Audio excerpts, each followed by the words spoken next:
All right. I'm waiting for y'all to fall up in here. I know that Steve and Elle are still doing their live and shit. So I know I'm going to get some trickle down effect for when they finish. And I'm waiting for some people to fall up in here before I begin.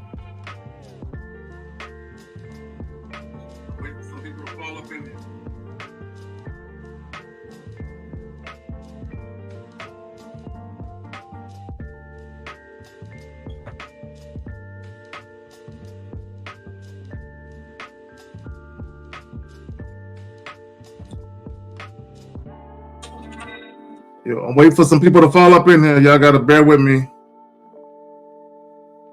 I don't want to get too far into the weeds with what I'm about to talk about until some more people fall up in here.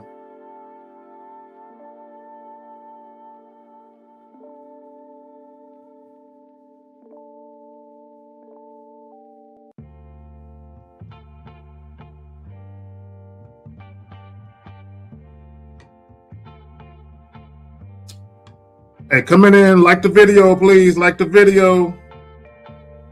Like the video. Like the video coming up in here. Like the video. I know the homies are still doing a live joint. So it's it's gonna be a minute. Real quick. If you have a question, please put a Q in the chat, followed by your question. And I do plan on taking calls. We're gonna try this shit again. But I'm not gonna do it through the computer directly this time.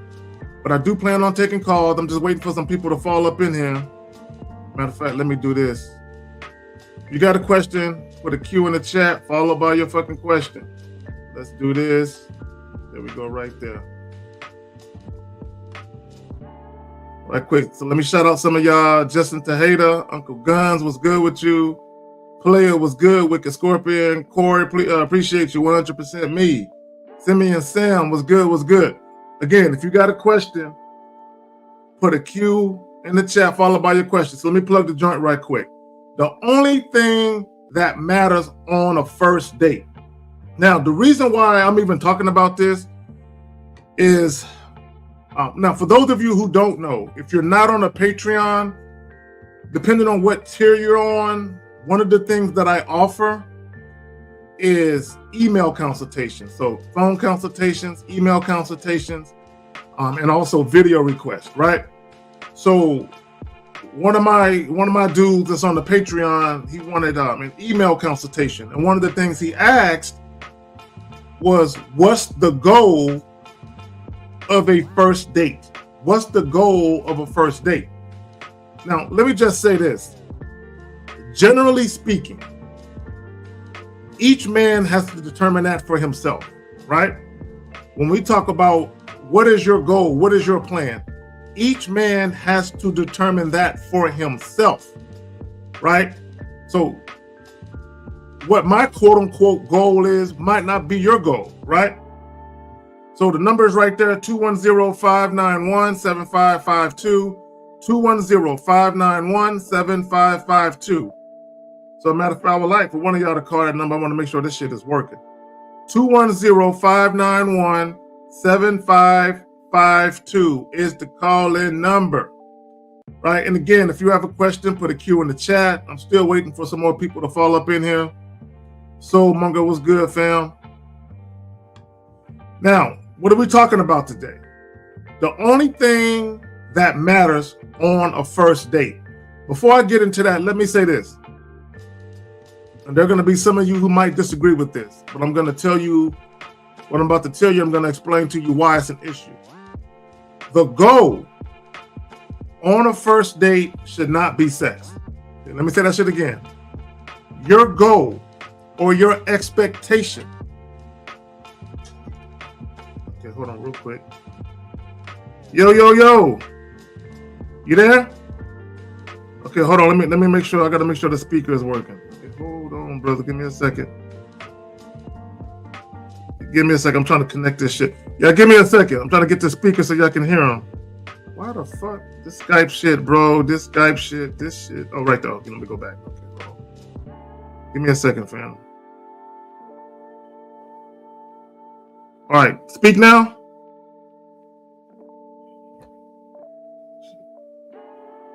I'm trying to turn on the speaker. What the fuck is going on, bro? Give me a second, bro. This speaker shit. All right, hold on, bro.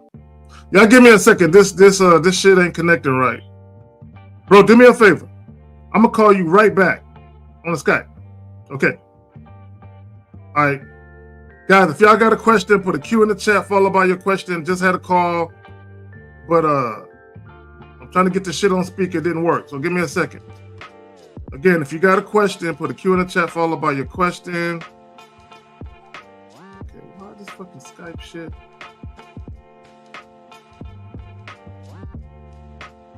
All right, y'all give me a second.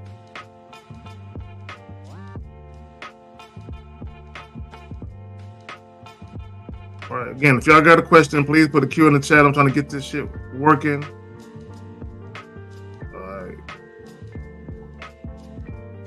Why this shit? Okay, I know what I got to do.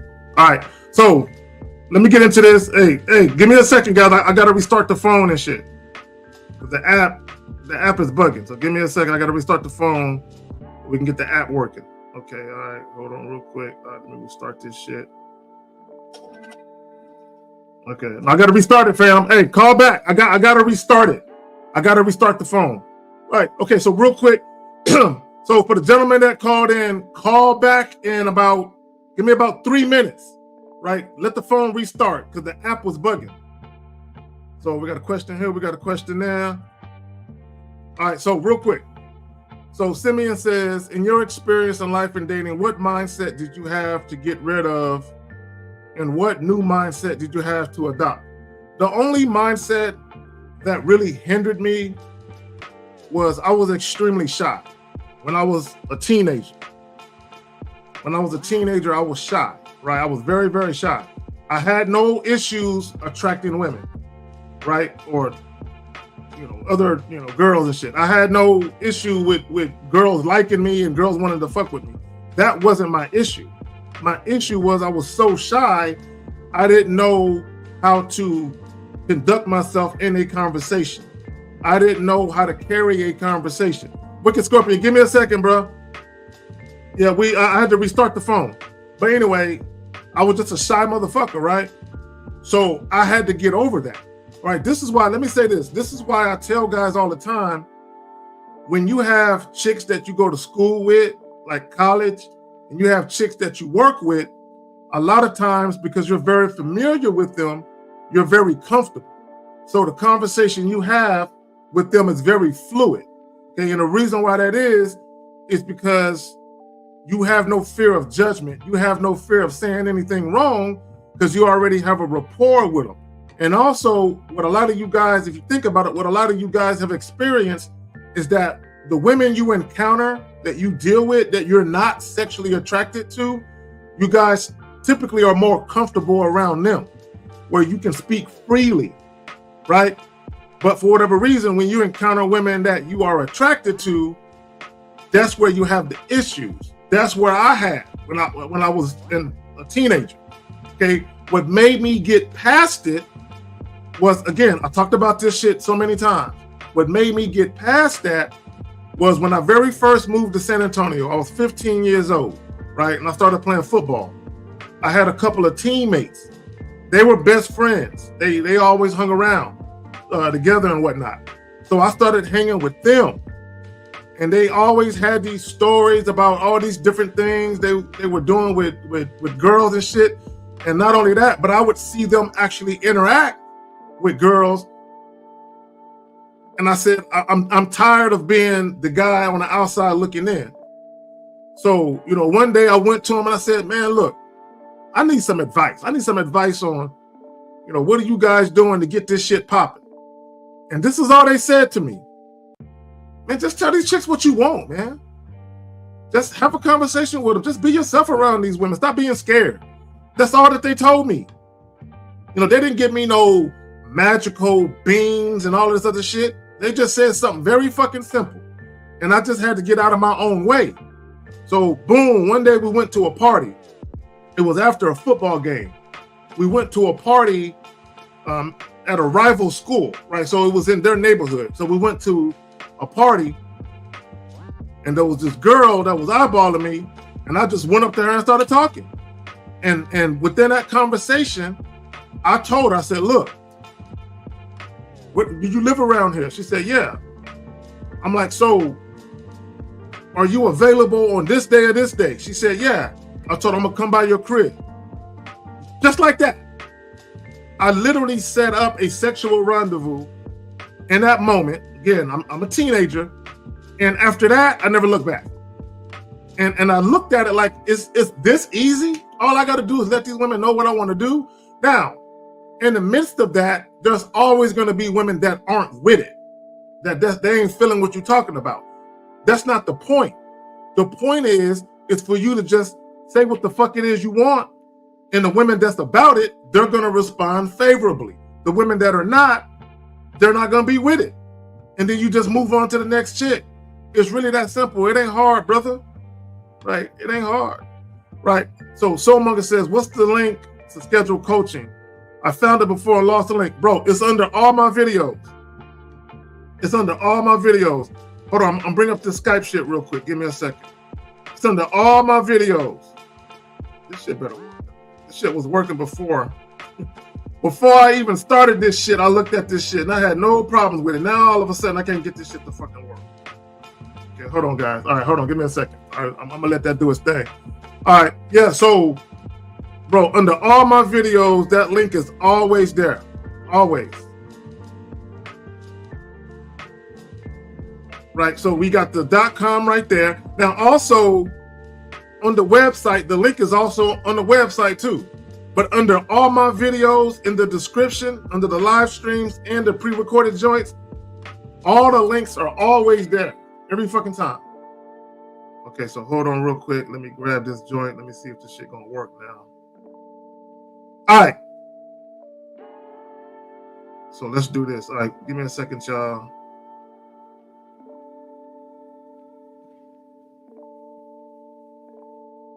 All right, so.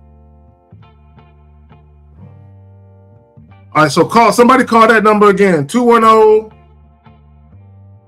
591-7552. We're gonna see if we can get this shit working. 210-591-7552.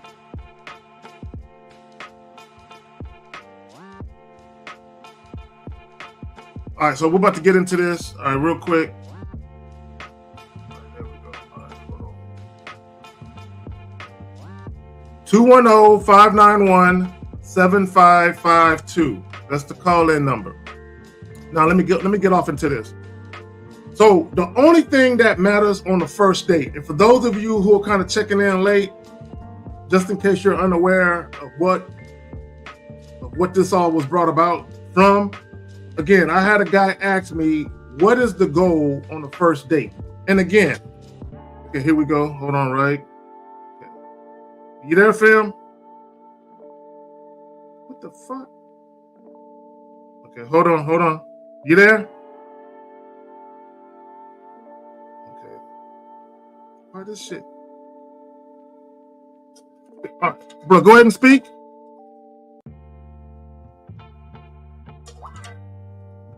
Bro, you there?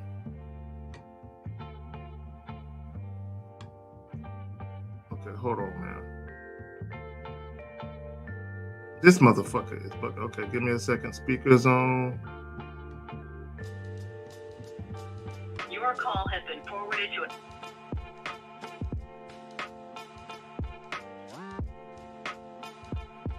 Okay, all right. So we turn it off.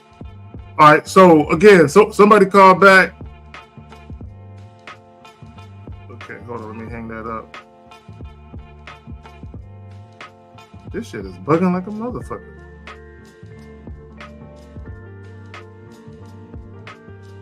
Okay, let me end this shit. All right. This shit is bugging. What the hell? All right, hold on, guys. Give me a second. All right, hold on. Let me turn on the speaker, brother. This shit is just got a mind of its own and shit. Give me a second. All right. What the hell? Okay. All right, brother, you there? Yeah, I can hear. Can y'all hear him? Press 1 if y'all can hear him. Press 1 if y'all can hear him. Go ahead and speak. All right. Can y'all hear him? Press 1 in the chat. Give me a second, Wicked. I just want to make sure they can hear. Y'all can't hear him? I'm speaking into the microphone. He right here. Y'all can't hear him speak. Say something again, brother. Y'all can't hear him. The brother speak. Yeah, I can hear. Y'all can't. So when y'all say bad audio, you can hear, but it's not clear. Is that what y'all are saying? All right, bro. I'm gonna go ahead and hang up with you, bro. Appreciate you calling in, though. Appreciate you. All right, so let me take that banner down. Okay, god damn it. I keep trying, y'all. I don't know what the fuck going on with me and shit. All right, so y'all heard it, but it was low. Okay. Well, the last thing we're gonna do, because I don't want him struggling to talk and y'all struggling to hear. So static. Okay, okay. So you know what? Don't worry about that. So let's go ahead and get into this, guys. If you got a question, put a Q in the chat, followed by your question.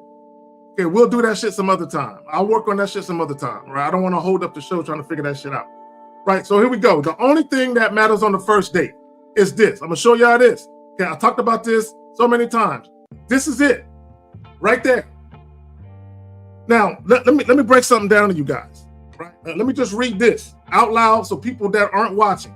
Compatibility is all that matters, right? So as a man, when you have a program, when you have a way of doing things, all you're looking for is to see if how the woman is conducting herself is in alignment with how you move. Is she a disruption or is she flowing with it? Is she going against the grain or is she flowing with it? Is she going up creek or down creek? That's all you're trying to discern at that time. Does she conduct herself in a way that's suitable for what you have in store for her? This is why we ask you guys all the time. When guys have trouble talking to women or approaching women, we ask you guys this simple question. What do you want? What do you want? What you want, right, should set the stage for how you convey what you are about.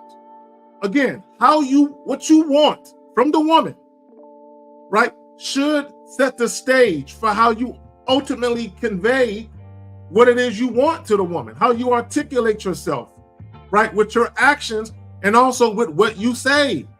What do you want? If all you want is sex, you don't want to do no dates, you don't want no relationship, you just want to have sex with women that you are attracted to. There's nothing wrong with that.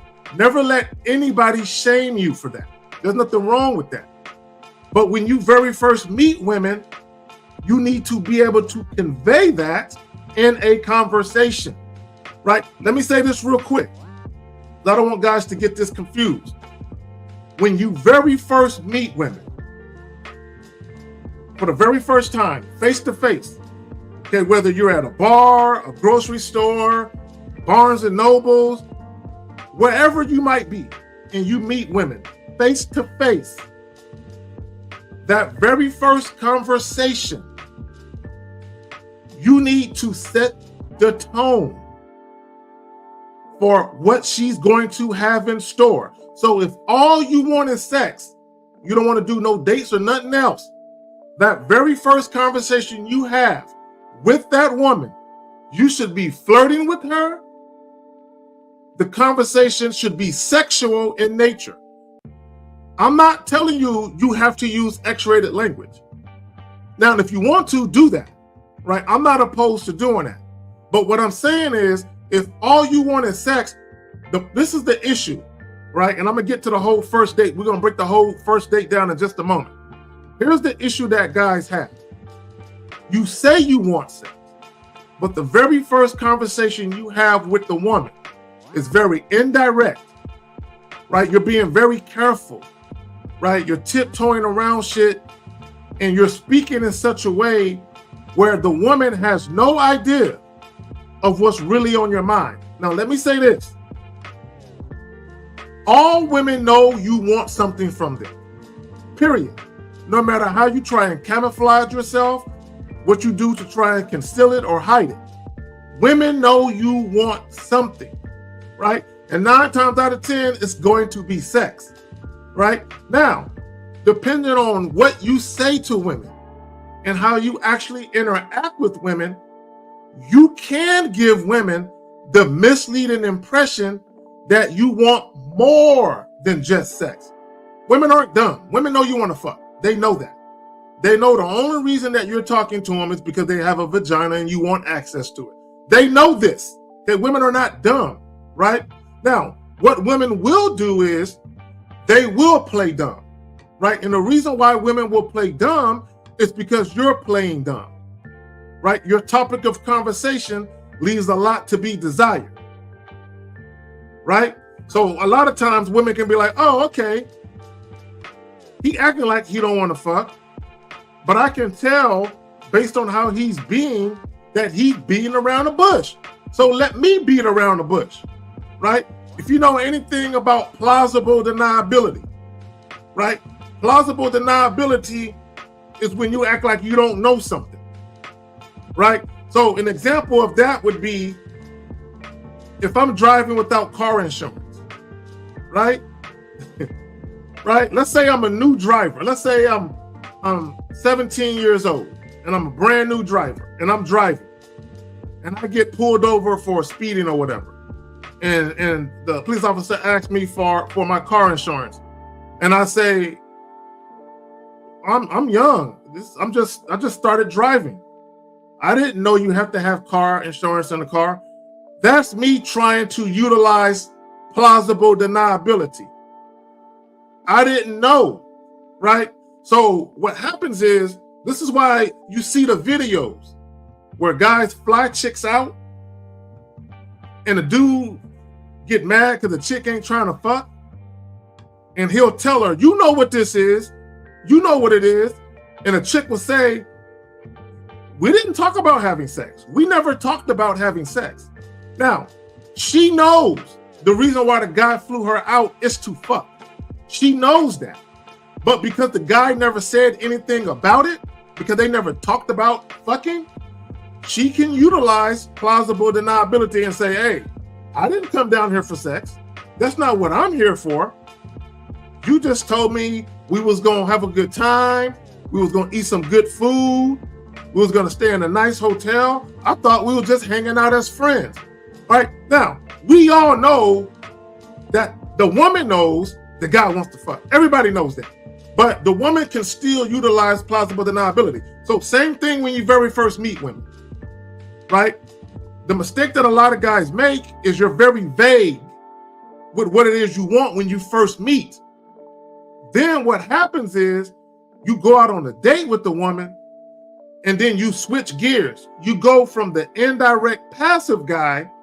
Now you're being a little more aggressive with the sex. Now you're starting to talk about fucking. Say, girl, man, you look good in that dress. Why don't you come over here, girl? You got panties on? Let me see. Right? And now the woman is looking at you like, what the fuck are you doing?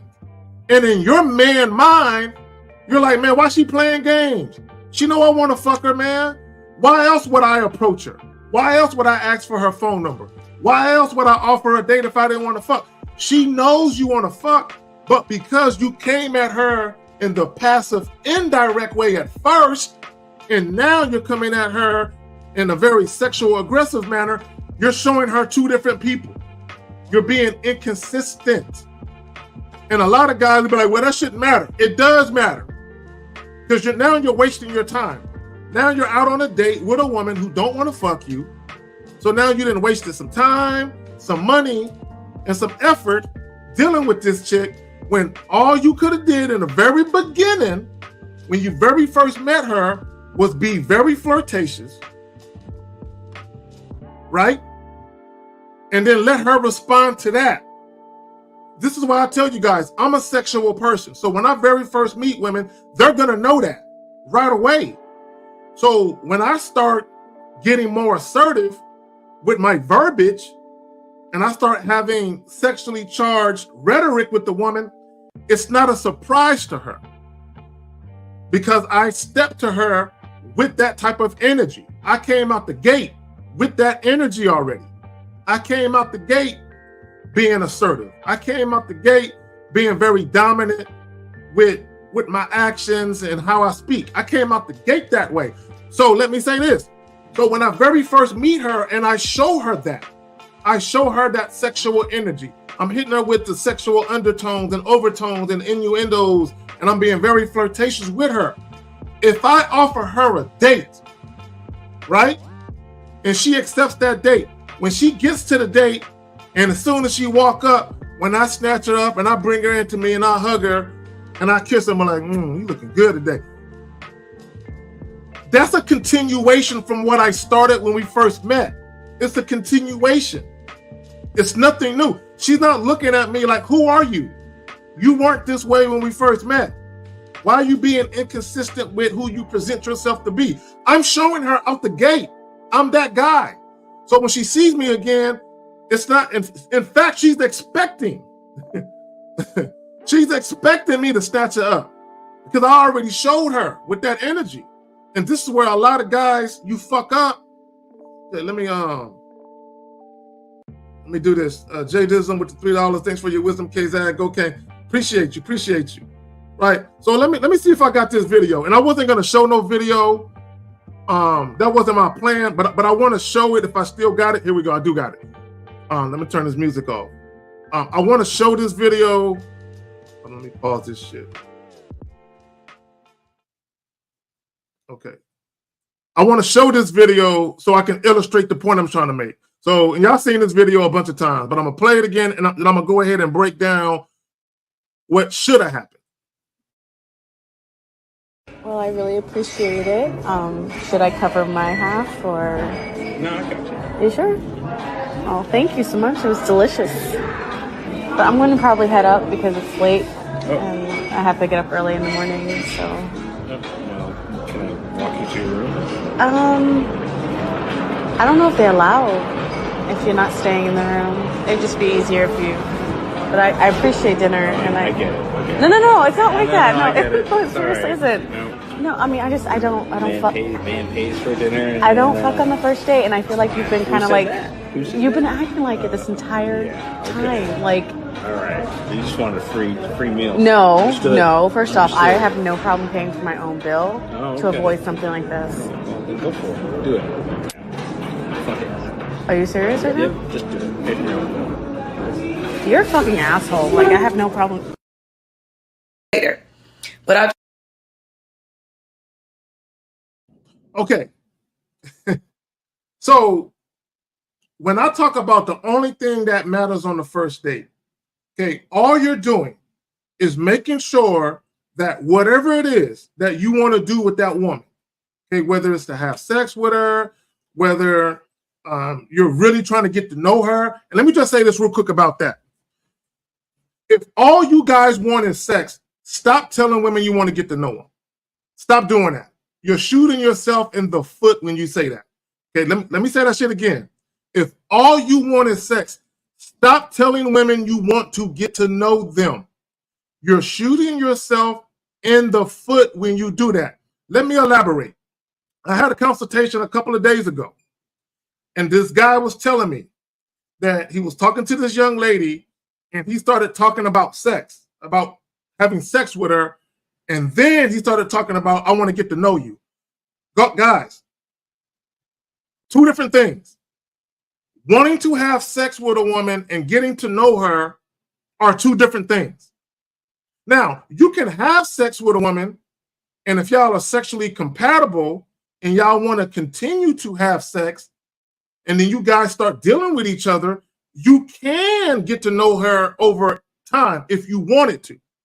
But when you tell a woman, I want to have sex, I want to get to know you, what you're telling her is, I want to date you. When you tell a woman, I want to get to know you, you are implying,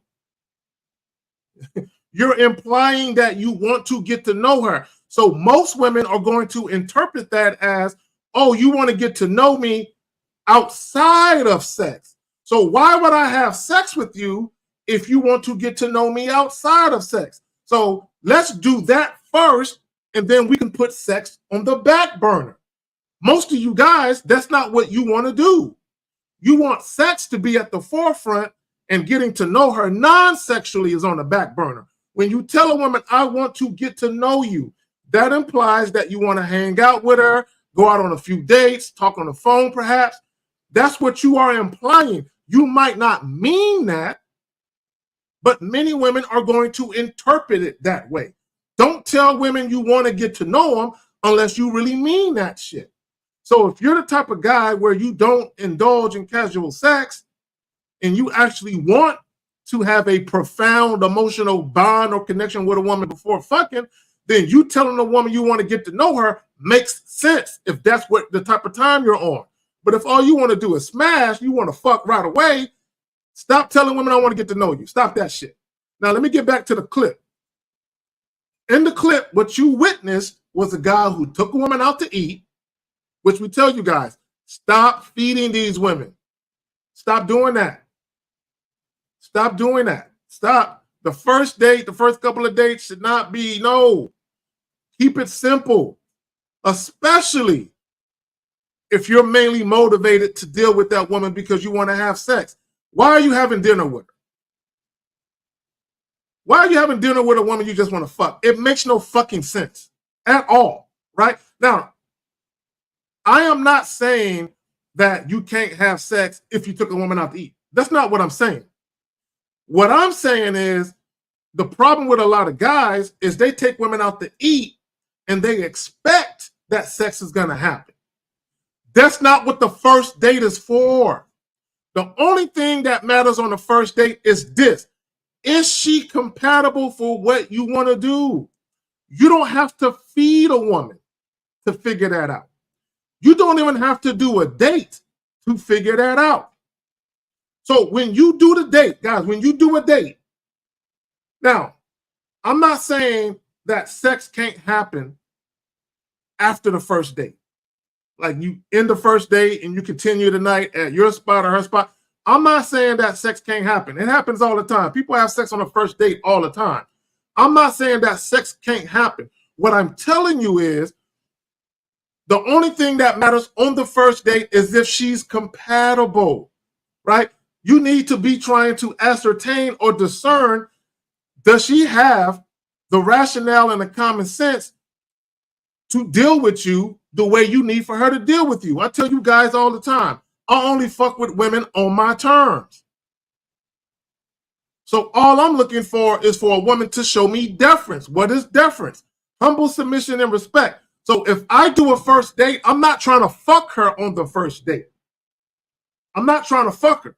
But understand something about me, though. I don't offer dates to women who aren't sexually attracted to me. I personally don't. I'm not telling you guys that there is something wrong with offering dates to women who aren't sexually attracted to you. What I am telling you, though, if you do offer a date to a woman who is not sexually attracted to you, but you expect sex, the same thing you witnessed in that clip is the same thing that's going to happen to you. Because what did a young lady say? I don't fuck on a first date. And then the guy tried to say, oh, no, that's not what this is about. And then she said, well, the whole time you've been trying to hint at that. Then what did the guy say? Well, so you just want a free meal. So a guy pays for dinner. So he started to reveal himself. He really was expecting sex on the first date. He really was the type of guy that believes if I spend money on a chick to go out, we should be fucking. And I tell you guys all the time, when you don't know what you're doing, you're going to end up on a date or maybe 2 or 3 dates with a woman who doesn't want to have sex with you. She doesn't view you in that way, and it's your fault. Okay, listen to what I'm telling you. It's your fault. It's not your fault she does not want to have sex with you. That's not your fault. The fact that let me say this. I got to be careful. The fact that she does not want to have sex with you is not your fault, right? That's her choice. What is your fault is you are on a date with a woman that you are expecting sex from, but she is not sexually attracted to you. What is your fault is you not being able to discern, you not being able to ascertain that she don't want to fuck you. So if you're mainly motivated to offer a date to a woman with the anticipation that sex is going to happen after, don't it make sense to talk about that before the date? Don't it make sense to talk about that before the date? Zag, elaborate. I'm glad you asked. So what I mean by that is this.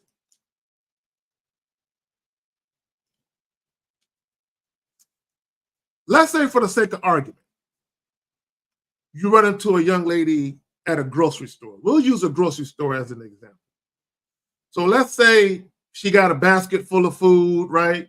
You walk up on her and you say something to the effect of,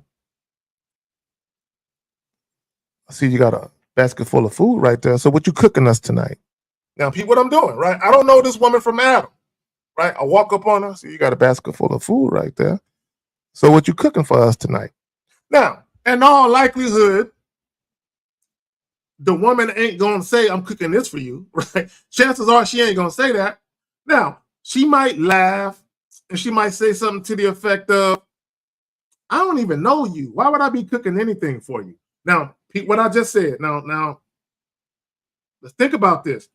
I don't even know you. So why would I be cooking for you? Now, let's flip the script. She says, I don't even know you. That's where you can interject. That's the point. I'm trying to fix it so we do get to know each other. So look, where my manners at? My name is Carrie. What's your name? Jessica. Jessica, nice to meet you. Now, Jessica, I got to be honest. I was half joking and half being serious about you cooking us a meal. But look, being that we just met each other, we can do that another time. What we can do, Jessica, is this coming Friday, I'm going to be going to this little jazz spot. You may have heard of it. It's called Luna. It's off of San Pedro. I'm not sure if you're familiar with that area. But yeah, there's a little spot that I go to out there. I frequent. Ambiance is nice. They play live music. So I'm going to be there around 9 o'clock on Friday.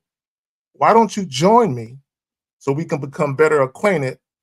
And maybe next week, you can be cooking us a meal. But this Friday, I'll settle for you meeting me for a drink. Right? Now, let's say for the sake of argument, she is like, okay, all right, that's okay. You know what? I'm interested. Then you can tell her, Jessica, take out your phone, put my number in your phone. This is what I want you to do. I want you to call me the morning of. Call me Friday morning, whenever you wake up. I'm up early, so it don't matter. Whenever you wake up, call me when you wake up, and I just want you to confirm whether or not we're still on, right? Now, Jessica, I gotta warn you, you're just my type. So, one of the things I might do when I deal with women who are just my type is I might get a little frisky. So when I see you Friday, I want you to wear something sexy for me. Like, wear something sexy. If you got anything with spaghetti straps, form fitting, anything like that, I need you to throw that on for me, right? Now, I'm not obligating you to anything, Jessica, but if everything goes right Friday night, if the vibe is right, and if we're feeling each other, the night might end at my spot. I'm just letting you know, I'm setting your expectations. So if you with that and you cool with that, go ahead and take out your phone, put my number in, hit me up Friday morning, right? So I'm already setting the tone for what I want to do, right? I'm already talking to her, right? I'm being sexual. Okay, I didn't use the word fuck. I didn't say nothing about vagina or dick or anything. I didn't say none of that shit, right? But I'm being very flirtatious and sexual in my demeanor. So when for the sake of argument, assuming she actually showed up Friday, when I come with that type of energy again, she already know what it is. And the fact that she is showing up, she's probably anticipating that she's going to get that same type of energy. So in all likelihood, she's with it.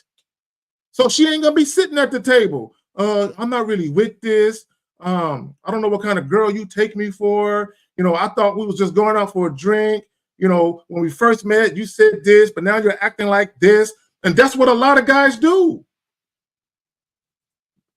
Okay, hold on. Let me throw my music back on. You know, I need my theme music. Give me a second. Throw my theme down. Let me turn it down a tape. All right, we're back at it. All right, so real quick, we get to y'all comment.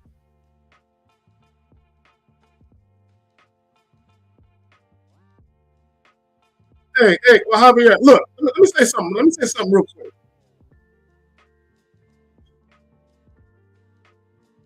I've never been used for a free meal out. Never. I've never been used. Now, let me say this. Let me say this. I very rarely offer a date to a woman I hadn't already had sex with. I can count on one hand how many women I've offered a date to that I hadn't had sex with already. I can count on one hand. So to me, that's not my method of operation. I typically don't offer dates. Now, I'm not opposed to it. And let me be clear. I am not opposed to offering dates to women I hadn't had sex with. But that's generally not the way I move, right? And let me tell you why. Let me tell you why. Let's go back to the hypothetical grocery store situation that I just kind of, did. Typically, when I approach women and I'm very flirtatious and I'm sexual, a lot of the women that I've had sex with, they're typically about it right there. They let me know that they feeling it right there. So if I'm talking to a woman, she lets me know that she's feeling it, I don't need to offer no. I'm like, you know what? I was gonna offer Shorty a date, but I can tell she's with it. You know what? Let me just get her to the crib. Fuck that. You know what I'm saying? So for me, I'm all about a sexual connection first. Okay? I'm all about, let me talk to Shorty, right? Because this is what I know, right? And this is why when I talk about a lot of guys don't adhere to the game, this is what I mean by guys don't adhere to the game. If you're a sexual guy, right, you like to get it in, you should already know when you very first meet women that they're already sizing you up. They are already making an assessment in their head, in their mind, whether or not you're the type of guy they might want to have sex with. Okay. And you notice to be a fact because a lot of you guys have been rejected. So anytime you spoke to a woman for a few seconds, a couple of minutes, and she told you, I'm not interested, what she's telling you is, I don't want to fuck you. Anytime a woman rejects you, she is telling you, I don't want to have sex with you. That's what she's telling you, right? So if women are telling you, I'm not interested, right? What that means is they've already discerned or ascertained that you're not the type of guy they want to fuck. So if women can come to that conclusion that quick, they can also come to the conclusion that you are the type of guy they might want to have sex with just as quickly. So for me, the very first interaction I'm having with women, because I know women pretty much already know pretty quickly within the first several seconds, first couple of minutes, all I'm doing with my conversation is I'm getting women to reveal their assessment of me. Like that. Okay, that's all I'm doing is getting her with my topic, me flirting and all of that and me being sexual. All I'm doing is getting women to reveal themselves to me. So I'm going to know, right, within the first conversation, more often than not 100% of times, not 100%, but more often than not, I'm going to know whether it's more likely than not that she views me sexually. More likely than not, whether or not she views me sexually, right? I'm going to know that, right? Again, it's not 100% all the time, but because sometimes the woman can be sexually attracted to you and she don't really show her hand, right? And I've had that happen where I've offered a date. There's two women I can think of that I offered a date to that I hadn't had sex with yet. One woman showed her hand. She showed her hand pretty quick, but I still offered the date though, right? Because I wanted to do the date, right? The second woman, she showed a certain level of interest, but she didn't reveal her hand. On the date, when we were on the date, that's when she revealed that she was interested sexually, right? So that's why I say it's not 100%, right? But again, I'm getting women to reveal themselves the very first conversation. The problem with a lot of guys is you just assume shit. I don't assume a motherfucking thing. I assume nothing. Therefore, I expect nothing. Okay, let me say that shit again. I assume nothing. Therefore, I expect nothing. Meaning, if I offer a date to a woman I hadn't had sex with, I don't expect to fuck because I'm not assuming she does, right? And this is, I'm strictly speaking on a woman who hasn't revealed herself to me yet, right? But I'm pretty confident she's interested. She just hasn't revealed herself whether or not she's interested sexually. But here's the key. When I offer these dates to these women, let's say during the course of the first date, at some point during the date, she reveals to me that she's not interested in dealing with me past that date. Let's say she tells me, you know, I appreciate you offering, you know, this date to me, and I appreciate that, but I got to be honest with you. I really don't view you romantically or sexually. So after this date, we probably won't speak again. If a woman tells me that, I'm not going to be mad. Why? Because I don't assume shit. And because I don't assume shit, I don't expect shit. So I'm not expecting to have sex with her because I offered her a date. The date is strictly for me. Now, peep game. The date is strictly for me to get her to reveal herself, to see if we're compatible, right? Because when we first met, she didn't reveal whether or not she was sexually attracted to me, and I'm not pressed. So now the first date or the date, right? We're talking. I'm seeing if we're compatible, right? Because what I'm gonna decide is whether or not we're gonna see each other, or whether or not I want to see her after this date. The only way I'm gonna see her after the first date is if she is sexually attracted to me. We ain't gotta fuck though. I'm not even tripping, right? We ain't gotta fuck, but I'm gonna let her know, hey, how about we get together next week, same time, same day, but it's gonna be at my spot. And the reason why I feel compelled to even say that is because of the interaction that we're having, right? I feel like she's revealing herself to me. I see what's up. She's on the same type of time I'm on. So let me go ahead and just let her know we're going to get together next week, same day, same time, but the venue is going to be at my spot versus the bar.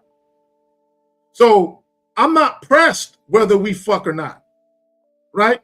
I'm not, even if I feel like she's with it. We ain't got to fuck tonight. I'm not in no particular hurry. Now, if I'm in the mood and if I don't have anything else going on in the evening, so be it. We can make it happen. Hey, I appreciate the birthday wishes. Justin Tejada, Unique 79. I appreciate y'all, man. Thank y'all. Thank y'all very, very, very much. Thank y'all. So the homie says, again, I'm happy that you are covering this topic because I still have things to work on when it comes to first dates. Yeah, man, I just want, guys, you should not be agitated and all pissed and angry at the chick. You know what I'm saying? That it's okay to be disappointed. Okay, now let me explain what I mean by being disappointed. This is what I mean by that. For those of you, if you've ever went out on a date with a woman who was your physical type, like her face, she had the face you like, she was cute, she had a banging body, and you were kind of already envisioning all the freaky things you was gonna do to her, and you're like, ooh, she just don't know, boy. Ooh, I got plans for what I'm gonna do. I got plans for that body, right? You know, you're thinking about all the different sexual positions you're gonna put her in, and then all of a sudden she pulled the rug from underneath you and tells you, you know, I'm not really interested. I appreciate the date, but I'm not interested. It's okay to be like, damn, she just don't know. But don't be mad though. You can, in your mind, you could be like, oh, she just don't know what I was gonna do to her. But to her face, you're like, all right, well, look, it's all good. Hey, appreciate you coming out. Good luck to you. And that's exactly how you leave it, right? You shouldn't be arguing with the chick about you use me, you know, you just wanted a free meal and all this other type of shit. And let me just say this about that. There are women who will take advantage of a free date opportunity or a free meal. I'm not saying those women don't exist. What I'm saying is you can do yourself a favor before you even get to the date and figure that shit out. You know what I'm saying? If you're anal, if you feel some type of way about being used, stop offering dates and just tell women you want to fuck. That's one way you can remedy that problem. The second way, appreciate the birthday wishes. The second way you can remedy that problem is you can have a sexually charged conversation with the woman when you first meet her, you know what I'm saying, as far as flirting with her, right? And you can get her to respond to that. And that's all you're really doing. Okay, when you're being sexual and you're being very flirtatious with women when you very first meet them, you want to see how responsive they are, right? How responsive they are to you will tell you, right, whether or not shorty is feeling you, right? You know, I like to refer to it as a pattern of behavior, right? And what I mean by that is this. Once you've dealt with enough women and you've had sex with enough women quickly, when I say had sex with enough women quickly, I mean the first day or the first night you meet them, first date, or maybe even by the second date, right? Maybe I'll say within a couple of weeks, within about 2 weeks of meeting a woman. If you've had a lot of sex with women within about a 2-week time frame, whether it be the same day, a couple of days after, or within 2 weeks, meaning about the second time you see them, you're fucking, right? If you've done that a lot, there's a certain pattern of behavior that you see with these women versus the other women. So what happens is you begin to see, oh, when women are feeling me sexually, I typically see this happen. So when you see it happen, you're like, it's happening again, right? So shorty's feeling me. I've been here before. I've experienced this particular pattern of behavior from women when they down to fuck, right? So when guys call into our call-in shows and they ask shit like, oh, this girl did this, what does it mean? Or this girl says that, what does it mean? That means they're not used to it. They're not used to women gravitating to them sexually in abundance. So they're seeing things and they're confused by what they're seeing because they're not used to it, right? But when you get used to it and you see it often, when you see it again, you don't have to ask why, right? Because you know the difference between a woman who is sexually attracted to you versus a woman who just likes your attention. Now, to an inexperienced guy, they can look the same. And let me say that shit again. When you are inexperienced, the type of attention you're getting from a woman who is not sexually attracted to you but wants the attention versus a woman who is actually sexually attracted to you, it can kind of look the same, right? It can kind of look the same to you when you're inexperienced. When you are experienced, you notice the difference. You're like, yeah, shorty, she's smiling, she's laughing and giggling at my jokes and shit. But I can kind of tell that she probably ain't with it, right? Because you've seen it enough to be able to ascertain or discern the differences in a woman who actually wants your dick versus a woman who just wants your attention. It looks the same in some cases. There's a lot of similarities, but there are subtle differences. There are subtle differences. I just want to point that shit out. But you can only learn that. Shout out to the homie. Appreciate that, L. Appreciate that, fam. Appreciate all the birthday wishes, guys. If I miss any of the birthday wishes, don't take it personal because I'm trying to get through this shit. You know what I'm saying? Because I got shit I got to do. I don't want to be here all day with this. Yes, the homie Lakari, appreciate you coming through, L. Okay, yeah. Do that. Smash that like button. And I do take donations. You know what I'm saying? I mean, you don't got to donate no money, but if you wanted to, I'm not going to turn it down. You know what I'm saying? So donate a like. But at the bare minimum, you can donate a like for your boy. The likes should match the views. However many viewers I got watching, the likes should match the views. At least do that for me. You know what I'm saying? At least do that. Right? So hold on. So, and I'm gonna get to the questions in just a moment. Give me a second. Let me holler at the homie Unique 79. Who is a channel member, by the way, right? That's why I gotta make sure I get the homie, right? Right. So he says, I smash women and don't hear from them again. Many guys do not realize that there are women who do not want anything but sex. They just want to smash too. And just, bro, let me tell you something. Some of the realest encounters I've had with women were women who just wanted sex. And sometimes they just wanted to experience you. Look, let me tell y'all real quick. Let me tell y'all. Speaking of that, I got a story, right? And I've told this story before. I just didn't tell this particular part of the story because it wasn't needed when I told it before, right? So when I was in the military, right, there was this chick. She used to always eyeball me, right? But she was with this guy that I knew. She was in a relationship with this guy that I knew. And this guy and I, we weren't friends, but we were cool with each other. But because we were cool with each other, I didn't push up on his girl, right? Now, she was my type. Like everything about her. She was my physical type. But because I knew old boy, I said, I'm not going to push up on this girl. I'm going to leave her alone. But she kept reckless eyeballing. Every time she was around me, she would just stare and smile. And I'm like, if she keeps staring at me, boy, I got to go ahead and hit it. So one day, now at the time I was stationed on Fort Sam Houston here in San Antonio. And they had this spot on base called the Hacienda. So back then, we were all in training. Like we were all 18, 19, 20-year-olds. We were all young, right? And we were in training. It's called Advanced Individual Training, AIT. So for guys who aren't familiar with that jargon, it's Army terms, right? So it had like a college feel to it. We had dorms and all of that. It had a very college atmosphere to it, right? So and we were all, depending on what your job was, you were in school for that, right? So everybody was in school for something, right? So there was this place called the Hacienda that we would go to.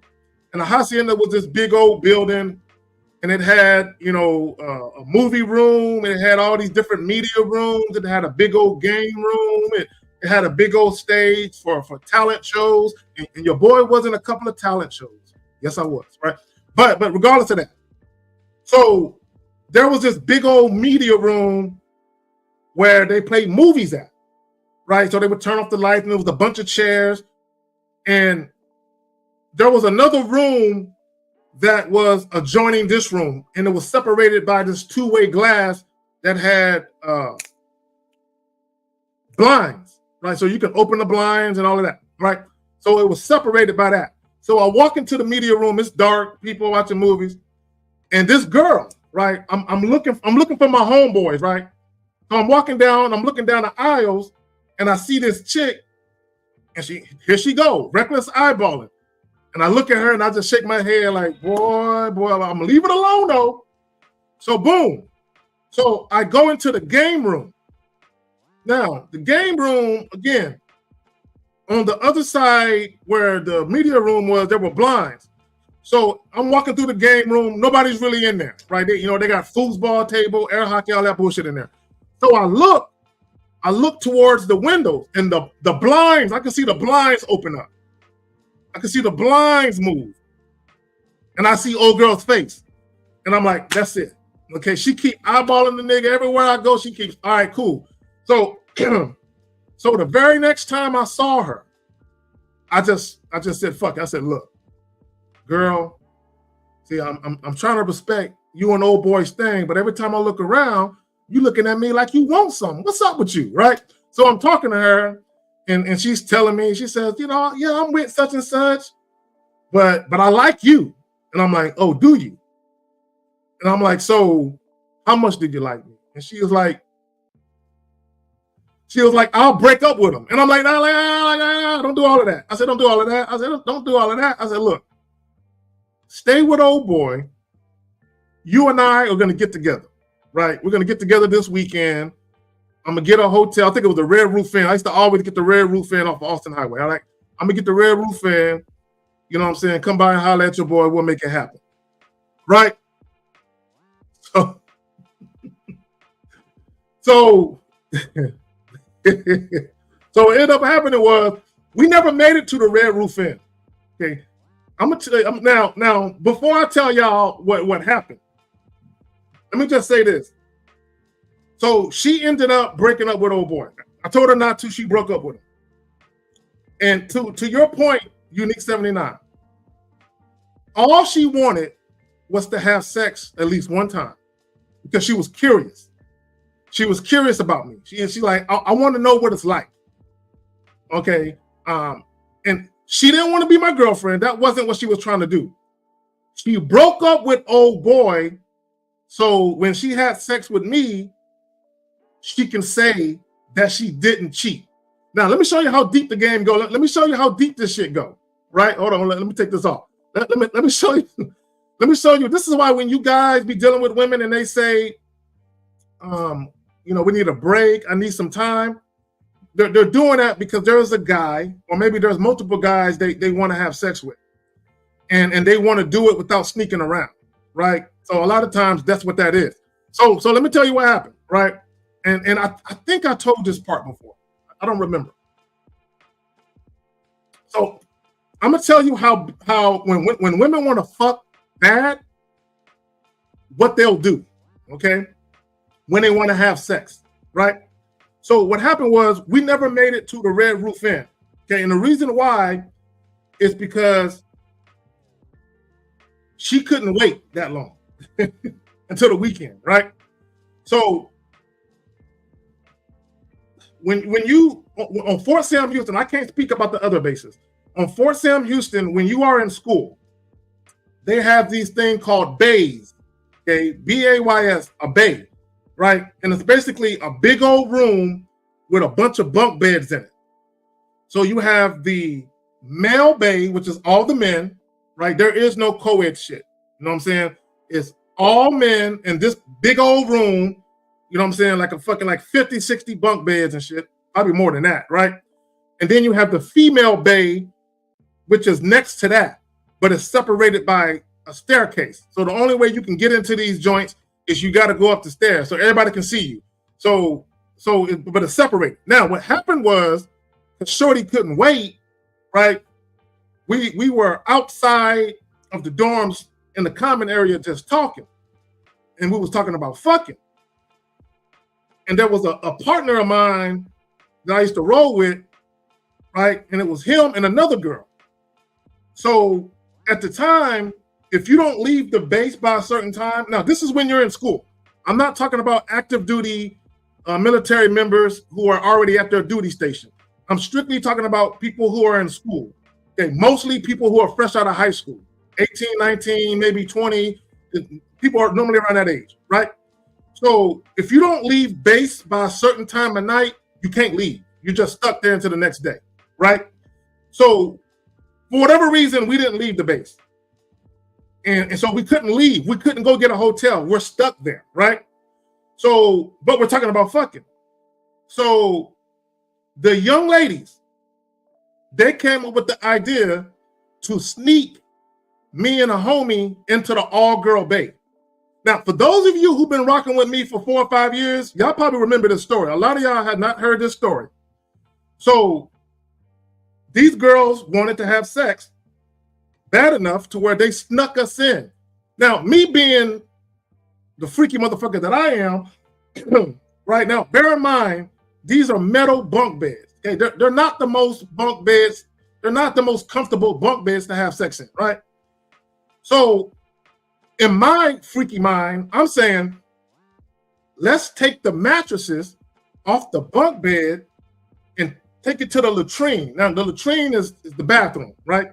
So basically, you have a big old bathroom, bunch of sinks, and all that other shit. I'm like, let's take the mattress. Now, what I'm talking about is putting the fucking mattress not around no toilets, right? But putting the mattress in so that way a brother can have some room to do what I do, right? So they telling me you're too freaky. We're not doing that. We're not taking the mattresses off the bunk bed and rolled into the latrine because people might wake up. Now we're in an all-girl bay, mind you. So they're like, the girls might wake up and walk into the latrine because it's dimly lit. There's a little bit of light. And they might see. And in my mind, I'm like, that's what I'm hoping for. I'm hoping that chicks wake the fuck up and walk in there and see. So needless to say, we in the bunk bed. My partner, he's in one bunk bed with the chick fucking. I'm in another. We can hear women talking all around us. Now, bear in mind, there are women there, right? The lights are off, but because the latrine is dimly lit, you can see a little bit of shit. So we're in a bunk bed. There's a chick on top of the bunk bed that we're on. I'm fucking. There's a chick next in this bunk bed laying down. There's a chick right there. There's chicks all around. Some of them are sleeping. Some of them are wide awake, and we can hear them whispering. Do they got guys in here? Oh my God, are they fucking? Right? So we're in a bunk bed, and I'm looking like there's a bunk bed right there, chick right there, chick right there. And I'm looking to see if chicks is awake because they hiding covers over their head and they looking, right? So, but we fucking, right? So I'm just saying, these women are freaky. When they want to get it on, they get it on. So luckily, we didn't get caught, right? We didn't get in trouble, right? Because we could have got in big ass trouble, right?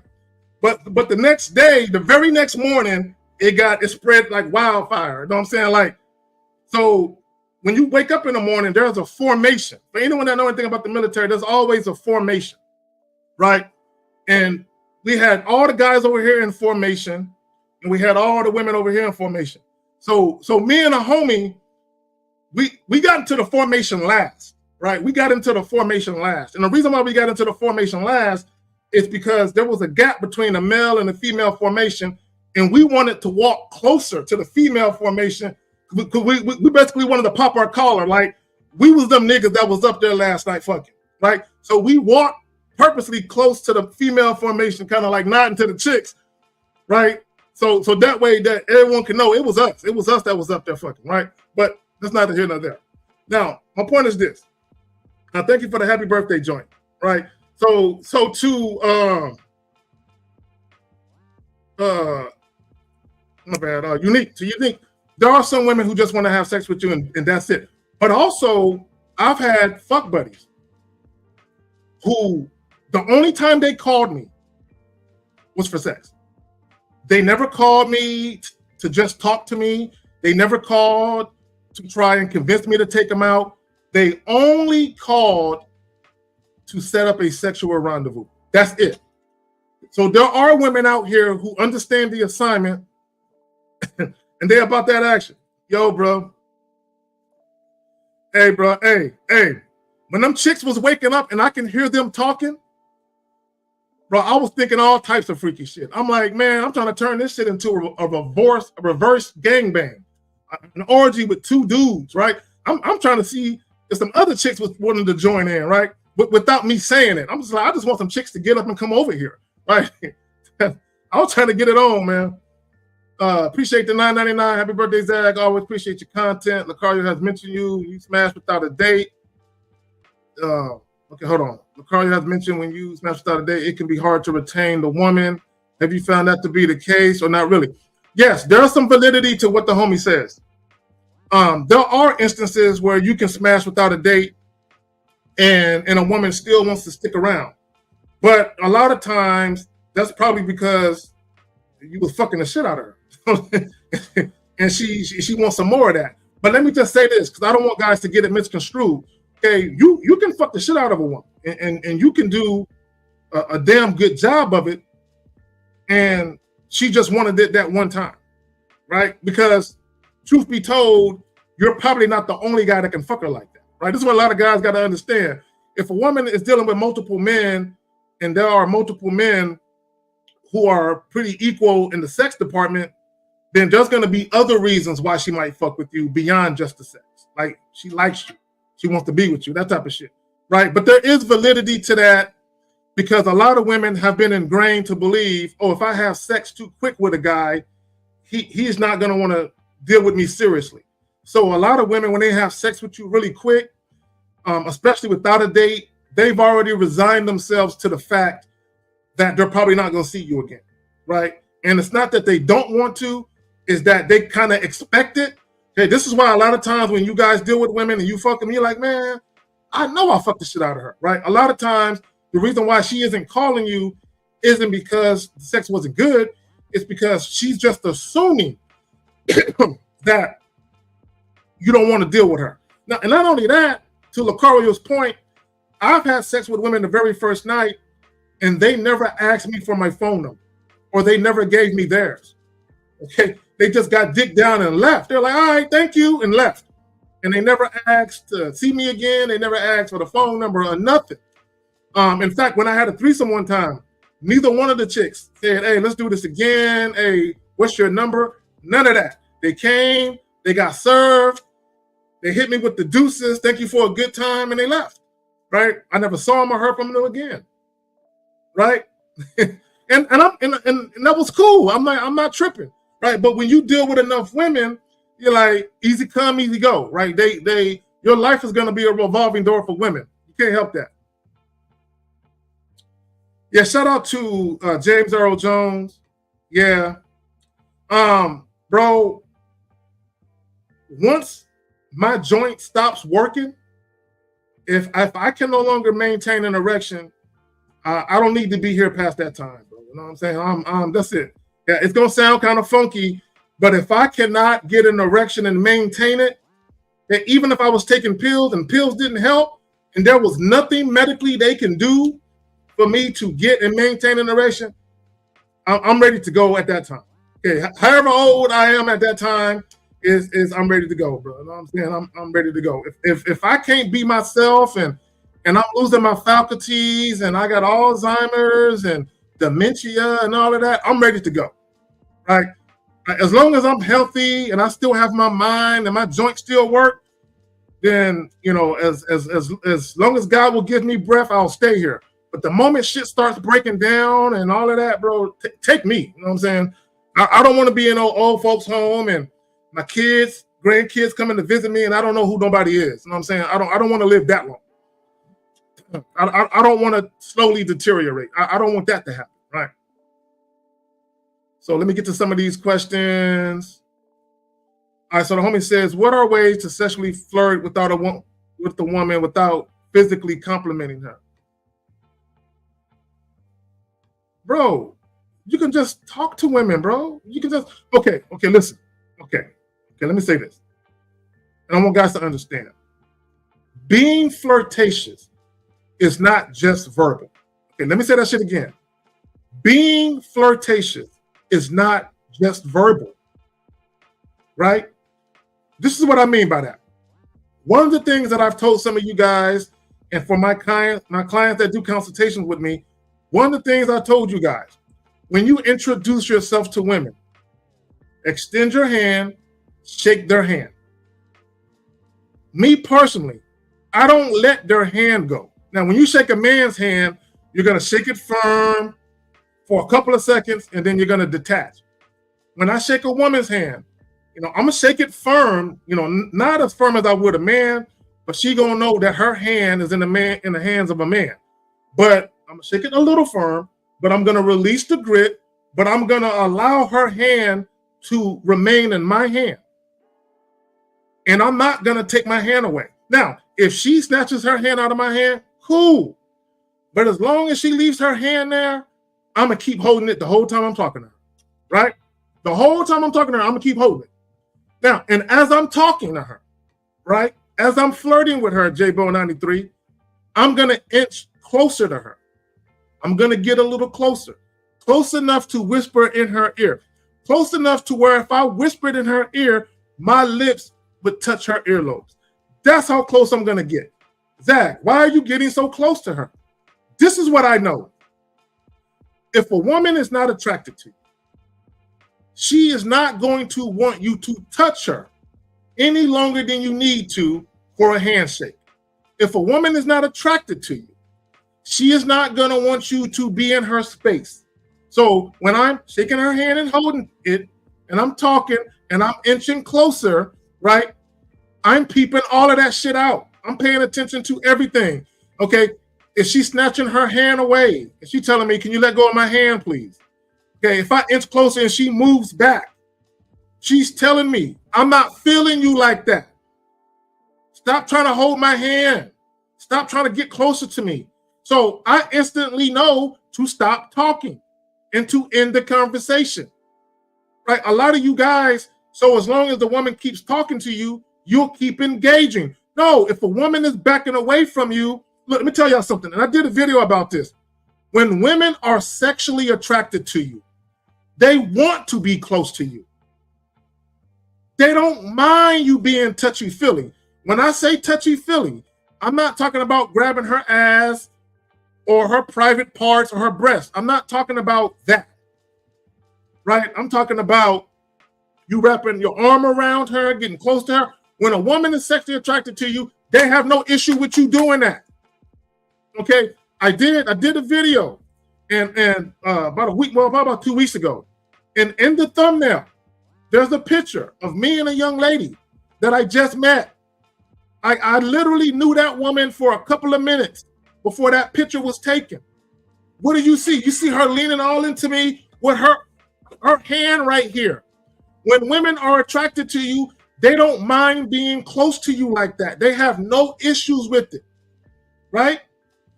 So if I'm talking to a woman, that's why I'm holding her hand. I'm seeing what's she gonna do. Is she gonna snatch that motherfucker away? Now, there's been times I held a woman's hand and she didn't snatch it away, and she said, jokingly, with a smile on her face, so you just gonna keep holding my hand, you ain't gonna let it go? And I got close and I whispered to her, do you want me to let it go? She was like, no, if you want to hold it, you can continue holding it. And I'm like, all right. And now I know. Now I know she's attracted to me. More than likely, sexually attracted. Now I know. Right? So this is why I say a lot of guys, and the reason why a lot of guys don't take the time to really pay attention to what they're seeing is because you're too in a hurry. You're too in a hurry to get in and out of the conversation, and you don't take your time to see what you need to see. You don't take the time to see what you need to see. It's not just about getting a woman to verbally engage you and get her to respond. It's also, how does she feel about you being close to her, about you invading her space? How does she feel about that? Right? So when you say, are there ways to sexually flirt with the woman without physically complimenting her? Yeah, get up on her. I'm not saying to touch her, but even if you don't put your hands on her, you can still get close to her and talk to her. Right? See, when I'm talking to a woman I'm attracted to, I don't want to be a foot or two away from her. I want to be so close to her that our lips can touch if I wanted to kiss her. That's how close I want to be to her, talking to her. Right? And I've done that where me and a chick, we damn near face to face and we talking. And I can see her looking at my lips. I'm like, why you keep looking at my lips for? I know you want to kiss him. And she's like, you don't know that. I know you want to kiss him. Go ahead. Right? Even that's flirting. That's flirting right there. You know what I'm saying? But you have to create the dynamic for that to happen. But a lot of guys, you're too fearful. You're too worried about what the woman gonna think about you. Man, fuck that. Man, get your ass up on her. You know what I'm saying? And she back away, she don't like you touching her, and she's telling you, why are you so close to me? Now you know. Don't offer a date to her. Stop talking to her right now. She backed away from you and said, why are you so close to me? She's telling you, I ain't feeling you like that. Back off. Right? But a lot of guys, they will take that, oh, my bad, girl, my bad. You know, you just smell good and all. But look, how about I get your number? And they'll continue to try and deal with her. And then if you do go out on a date, you wonder why she flaked on you. You wonder why she's late. Or you wonder why when you try to get all close to her on a date, she don't want to sit next to you. She already showed you she ain't fucking with you. You just refuse to see it. Because you're so enamored by the way she looked, you ain't paying attention. So the homie says, is detachment the best way of approach when it comes to the game? Yeah, why would you be attached? You shouldn't be attached to the outcome, right? You shouldn't be, and I would say this, you should be emotionally unavailable too. Okay, hold on real quick. I'm getting some comments. I don't want to miss out on the.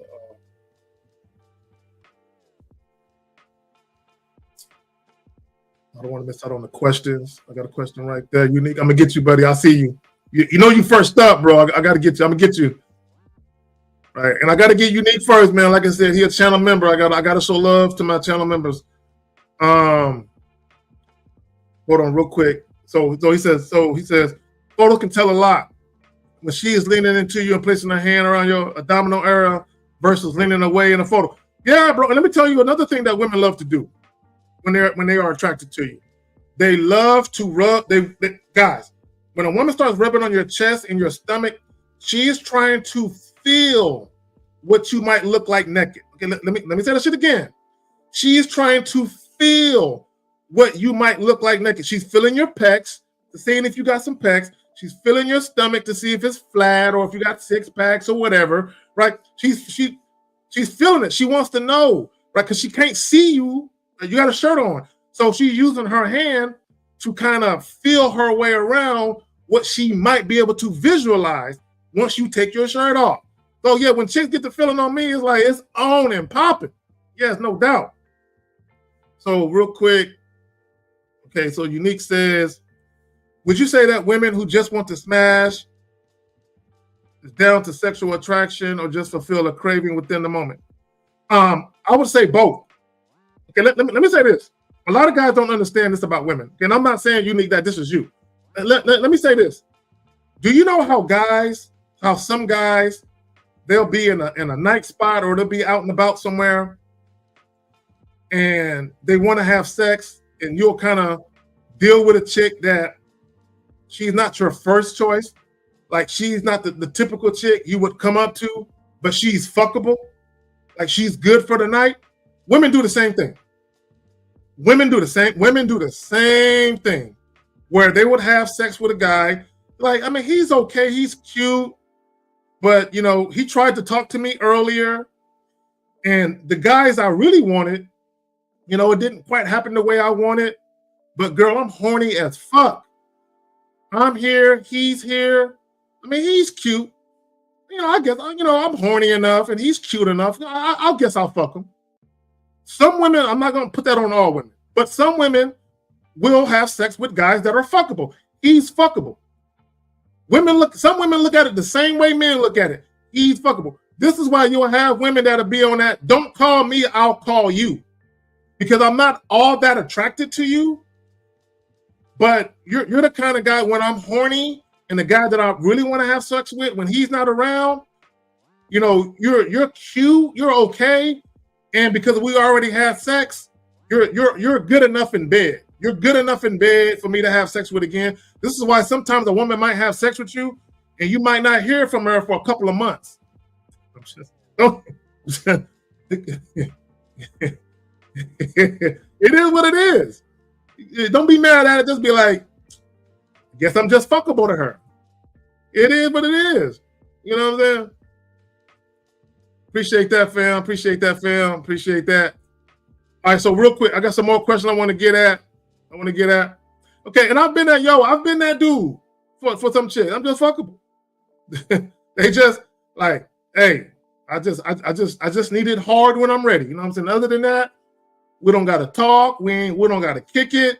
We don't gotta go out.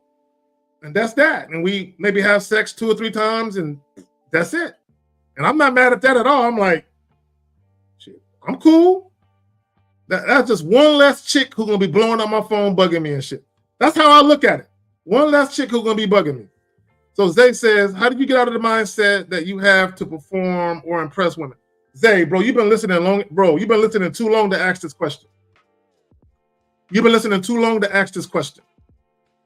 Bro, you've been listening too long to ask this question.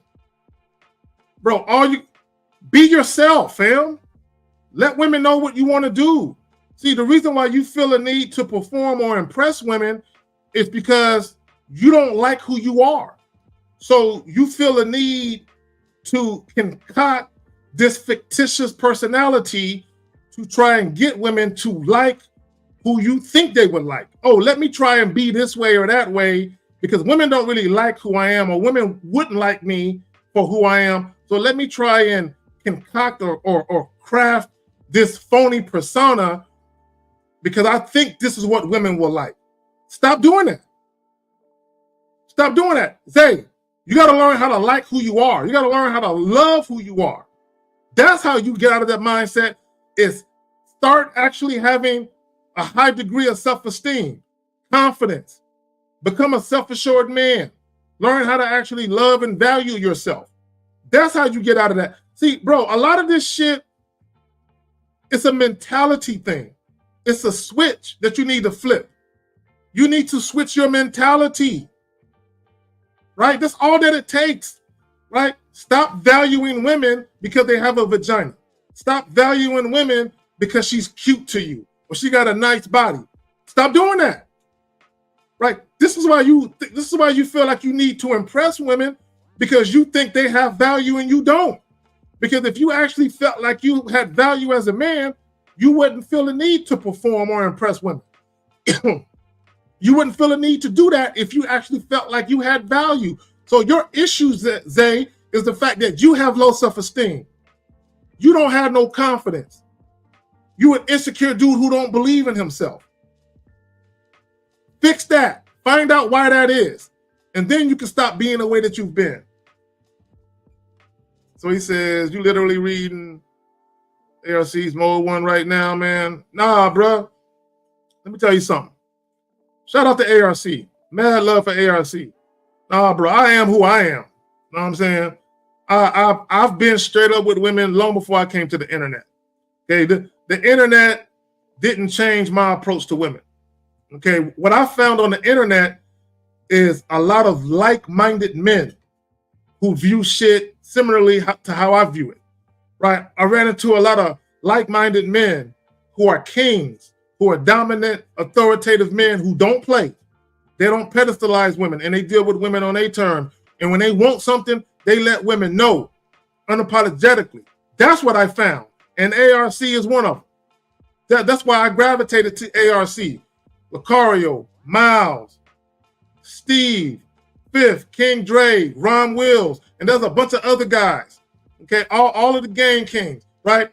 Right. I fuck with all of them, and there's a bunch of other guys that I haven't mentioned that I got mad respect for, because game recognized game. When I listen to these brothers' content, I'm like, I shake my head to it, like, yeah, that brother get it. He know what it is, right? He know what it is. I can listen to dudes talk, right, and I can tell who understand and who don't, right? I can tell. Like Miles says, you know, your language exposes you, okay? Your comments, what you put in the live chat, what you say on the phone, all of that shit. It says a lot about you, right?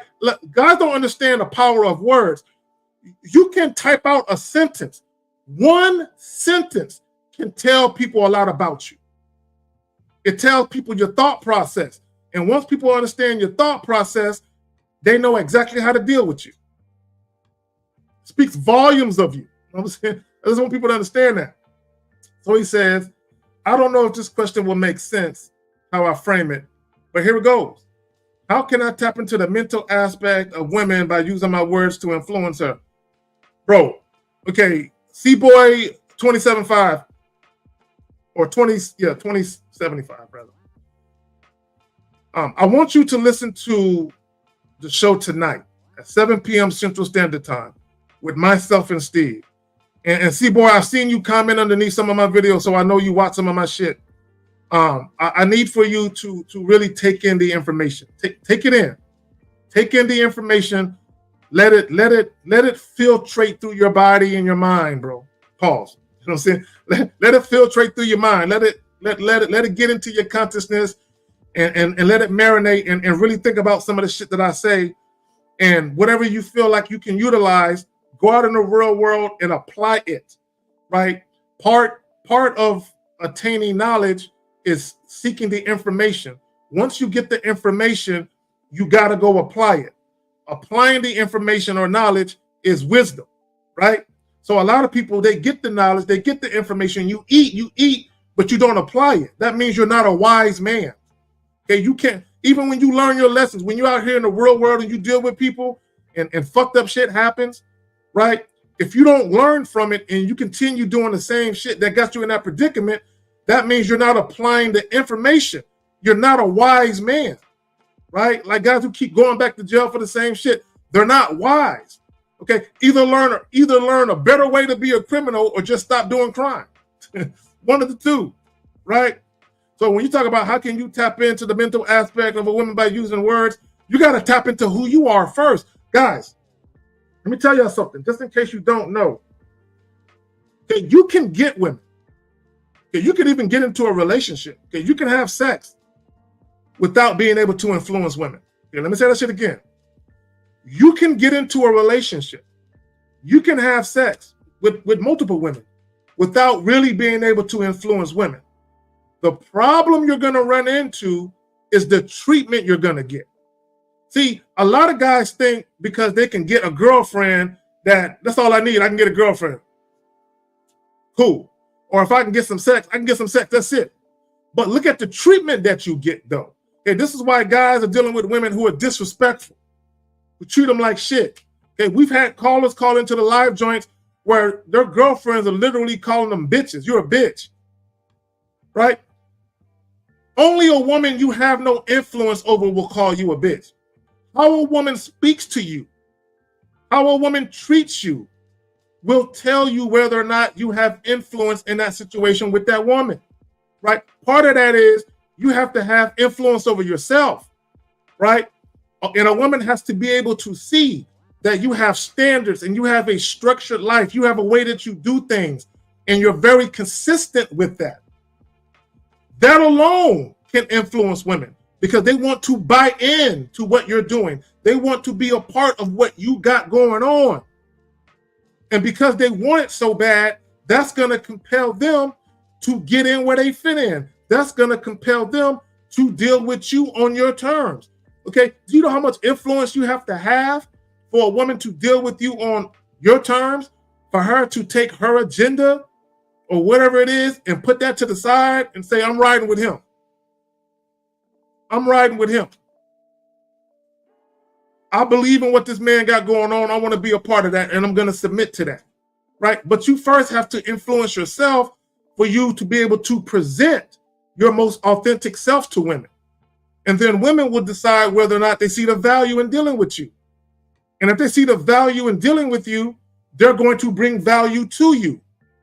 There goes the influence right there. There goes the influence right there, brother. Right there.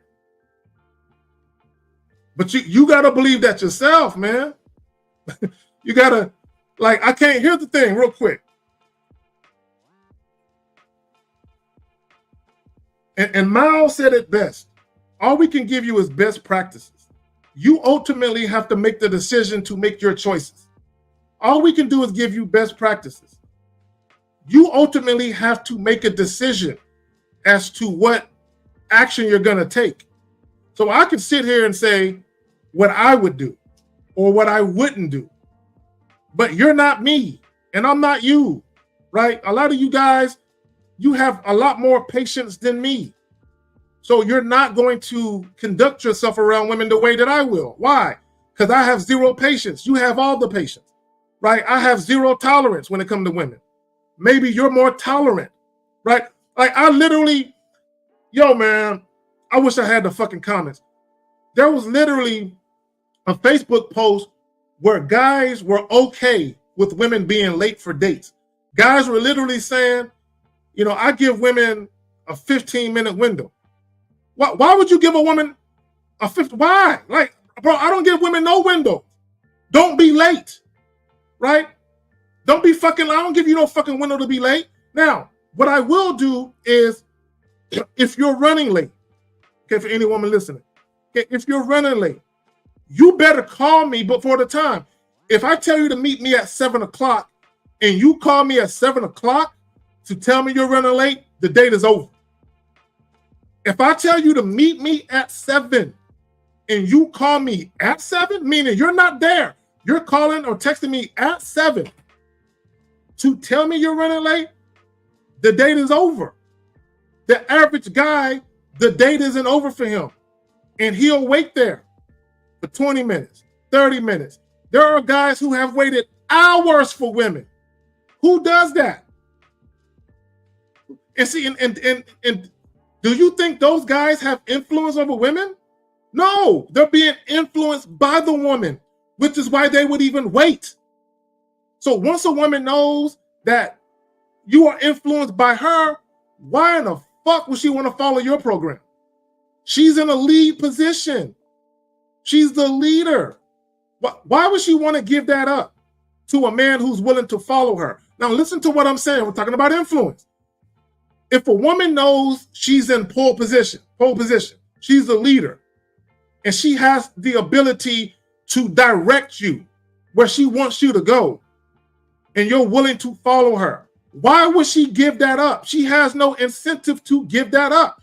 But if a woman is dealing with me and she knows ain't shit happening unless it's on my terms, we ain't doing shit. We're not talking, we're not fucking, we're not going out on dates. She can't even fucking talk to me unless it's on my terms. She got a choice. She either got to get down with what I'm talking about or she got to move around. So if she says I'm fucking with Kerry on his terms, I'm in the lead position. I have the capacity to influence her at that time. Now, because she has basically relinquished the need to control shit or to be in a lead position, and she basically said, I'm not leading, he got it. She's entrusting me with that, right? Now, once a woman entrusts you to lead her, she's submitting to you, you can fuck it up though. If you don't know what you're doing, if you don't know how to be consistent, if you're too passive for your own good, if you're too flexible, you can fuck it up. So you can deal with a woman who initially wanted to submit to you, but later on, she is showing you inconsistencies and she's no longer submissive. Why? Because she realized you're not the guy she should be following. This is why arguments happen a lot in relationships where a woman is challenging your leadership. She's challenging your authority. This is why a lot of arguing happens, because the woman is literally challenging your leadership. She doesn't want to follow you. So if you ever find yourself trying to tell a woman something or suggest something, and you always got a woman that has a rebuttal, I don't know about that. Let's do this. She doesn't want to follow you. She is not submissive to you. But guys will still deal with that woman. Why? Because they're still fucking. Why? Because the woman is still dealing with them. But you don't realize you're dealing with that woman on her terms. She's running shit. She's running shit. You ain't. Oh, hold on, man. Let me get some more of these questions. Guys, I'm going to try to get to these questions. I can't promise I'm going to get to them all. It's a lot of them. Hold on. I'm going back up and I'm grabbing them. I'm going to try to answer them in order. So bear with me, y'all. Bear with me. There's another one. Did I answer that one already? Yeah, right there. I already answered that one. All right, so let's go. Let's start knocking them out. Okay, y'all give me a second, man. I got to take some of this shit down so I can keep track of these questions. All right, I answered that one. I got that one. I got that one. I got that one. Okay. No, this is not. No. The only reason I didn't do a show yesterday because the 49ers was playing. And when the 49ers, if the Miami Hurricanes is playing, 49ers. All right, those are my two favorite teams. Definitely, if the 49ers is playing, I ain't doing shit. I ain't doing shit. Okay, I ain't doing shit. And if one of my family members call me with an emergency, they better hope it ain't life or death, because I might not show up if the 49ers is playing. Right? If the Miami Hurricanes is playing, it depends. But the only reason I didn't do the show yesterday is because my Niners was playing. But today, nah, it just so happened that it's your boy's birthday, so I just set some time aside to just enjoy myself. You know what I'm saying? So that's what I've been doing all day, just celebrating me. I've been celebrating me all day. You know what I'm saying? And I'm gonna do that shit right when I get done with this shit too. And I got some people that want to see me, but I put them all on the back burner. I don't want to see none of y'all. I'm celebrating me by myself right now. Right? So no, it's not gonna be real current. So he says I'm gonna tune in on the Patreon tier for a consultation. I hit the Gmail. Yeah. Well, the link, the calendar, there's a calendar link. Justin, there's a calendar link. If somebody, where my moderators at, man? In the description, there's a calendar link. Hit the calendar link. It will give you all the days and times of availability. Right now, when you hit the calendar link, Justin, in the description, tell me, hey, I'm on the Patreon on this tier. And whatever your Patreon handle name is, tell me that, right? Tell me that. So that way, because a lot of times if you don't tell me, I'm going to assume that you're trying to get a fucking free consultation and shit. Because I've had guys do that where they schedule shit, they schedule a consultation, and an hour before we're due to go on, I'm like, yo, the fee is due before we go on, and I don't hear from them. And the time that we were scheduled comes and goes, and I don't hear nothing from them. So that tells me, oh, you were trying to pull a fast one. Like you was trying to basically get me on the phone, and then after, when I say, all right, the fee is due, you were trying to dip on me and shit, right? Because if you was on an up and up, you would just pay beforehand. So Justin, a lot of times when guys schedule consultations, I'm used to guys paying beforehand. So if you don't pay beforehand, I'm going to assume you're trying to get over. Right. That's why it's incumbent upon you. Tell me, yo, I'm on your Patreon. So that way I know, because if I don't know, sometimes I might ask you, yo, man, the fee is due beforehand. If you on my Patreon, tell me what tier you're on. So that way I know, and I won't be worrying about no fucking money, right? So just let me know. But go to the link. It's in the description right now. Right now. It's a calendar link. I think it's Calendly or whatever the fuck it's called. Go to that link, schedule your joint. All right, so the Paul 9559, he says, is there really a need to go on a first date for casual sex unless you view the woman as potential girlfriend or wife material? I understand the concept of vetting a woman before sex.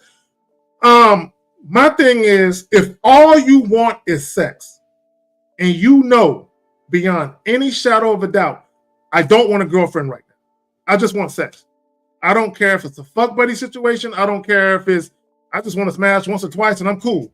Then, in my opinion, there's no need to go on no date. There's no need. There is no need. In fact, let me say this about that. A lot of times, and I've said this before, a lot of times when guys offer dates, in some scenarios, the woman is already sexually attracted to you. You just don't know. So sometimes the date could be the thing that fucks you up, because you get on a date and you start talking too much, you start oversharing, you start communicating shit too much that you don't need to communicate, which is why I tell you guys, over communication can kill attraction. Again, I tell you guys all the time, I personally know women who've told me that there have been guys that offered dates to them, and they told the guy, we don't have to do a date. We can just go to your place and have sex, right? But don't expect that. Don't expect women to turn down a free date if you're offering it, right? Because they're going to think, oh, dick and dinner, or, a date and I get to have sex? Shit, that's going to be a great night. I get to go out on a date with this guy, spend some quality non-sexual time with him, and then we get the fuck at the end of the night. Women are going to sign up for that, right? Most women aren't going to tell you, forget the date. Now, I will say this. If a woman don't want anything from you but sex, and like Unique 79 was saying, maybe she just is curious and she wants to see how it is, yeah, she might turn down a date and say, let's just fuck. But most women aren't going to do that. But even when you first meet women, I don't necessarily see women as potential wife or girlfriend material right away. Hell no. Okay, even if a woman has attributes that I would like to explore, right? In some cases, I'm still not going to offer no date, right? It's simply because for me, the whole sex thing, having sex as soon as possible, it's not about the sex per se. It's about seeing how compliant she is, but also I need to see how submissive she is. Meaning, I need to see her willingness to let go of her desire to want to control sex. I don't want to deal with no woman that wants to control sex. Okay, to me, that's a turnoff and it's a red flag. So for me, the whole sex thing is not necessarily about the physical act of it. It's more so about her willingness to let go of her need to control sex. I can't fuck with no chick who does that. All right, so Ezra says, a lot of women use the do not disturb function on their phone. If you get their number, how should I move with the woman who does this if it's her real number? Bruh. First and foremost, I don't ask for a woman's phone number. I don't do that. I give women my phone number, right? But let me explain why. Okay, let me explain the method to my madness, right? When I was in my 20s, right, we would have these contests. You know, when you're young, 21, 22, 20 years old, whatever, you have these contests with your boys who can collect the most numbers and all this other shit. So we used to have these goofy ass adolescent, competitions, right? So there would be times where we would go out Thursday night, Friday night, Saturday night. Sunday, during the day, we wake up, we chilling, and I literally would have 15, 20 numbers. I would have all these fucking phone numbers. And I'm like, I don't even remember half the chicks. I don't remember which chick goes with which phone number, right? And I'm not saying every weekend it was that many numbers. What I'm saying, there was often times, though, where I had so many numbers, 10, 15, 20 numbers, and I'm like, I don't want to call all these fucking numbers. So for me, in the interest of saving time and me forgetting which number belonged to which chick, like I might have had a woman's number in her name, but I couldn't remember the fucking chick, like what she looked like, right? Because I was meeting that many women. So I'm like, I'm doing too much. Like, this is not very efficient. So I said, this is what I'm going to do from now on. I'm going to give women my number, but I'm only going to give it to women who are showing me genuine interest. I'm not just going to give it to a woman. Hey, take my number, call me sometime. Nope. I'm going to have a real fucking conversation with these chicks. I'm going to flirt heavy. I'm going to see what's good with them. And if they are with seeing me again, then I'll give them the number. After they commit to seeing me again, whether it be for sex or a date or whatever, I'm only going to give them my number, and have them call it if they commit to seeing me again. When you actually got some game about you and you move in a certain way, you're going to be way more proficient and efficient when it comes to the women that you're dealing with, right? And all you're doing is you're getting women out the way. Women who are just a waste of fucking time, you're getting them out the way, and you're only giving time, effort, energy, and attention to women who actually want to fuck with you. Now, are you still going to have some women who are on some goofy shit? Yes, that's par for the course. You can't get around that. Right? So Stephen Miles says, what would you say is the most important part of being good in bed as a man? Not being a selfish lover. Not being a selfish lover. See, a lot of guys, they think it's just about your penis. No, man, being good in bed is so much more than that, right? How's your finger game? How's your tongue game? How was your talk game, right? You can bring a woman to orgasm just by talking to her, right? So there's way more to it than just vaginal penetration with your joint, right? So part of being good in bed is having sexual confidence, right? Having sexual confidence isn't just you being confident in your ability to satisfy women sexually. It's being confident in how you express yourself sexually. So even when you flirt with women, when you're very sexual with your tone, right? That speaks volumes of how you might be in a bedroom, which is why some women are turned on by what you're saying, and they're compelled and they're curious, right? They want to know, right? This guy, he got me thinking some shit. I like what he's saying. He got me turned on. Right, I'm with it. I want to know. I want to know, is he as good in bed as he appears to be? I want to know, can he sexually satisfy me like I think he can? Because he talking that shit. I want to know, right? But sometimes a lot of guys, you talk a little too much shit to the point where you come off a little goofy with your shit, or you come off to where maybe you bite off more than what you bite off more than what you can chew, and then when you actually get to the sex, you can't perform because you were talking too much shit about what you was gonna do, right? So I don't sit there and brag to women, girl, I'm gonna do this to you, I'm gonna do this. Now I might imply shit, but I don't sit there and go on and on, verbally about I'm gonna do this to you, girl, I'm gonna have you doing that. I don't do all of that, right? I just talk my shit, and how the woman views it is how she views it. If it go down, it go down. If it don't, it don't. But sexual confidence, that's part of it, right? Because that, you gotta understand, being a sexually confident man and speaking to a woman in that way, right? That creates the dynamic where curiosity and intrigue and anticipation can exist. And that's what you want, right? The first interaction with the woman you have, you want it to be as such where the woman is curious about you. She wants to know more, right? In order for her to know more, what she got to do?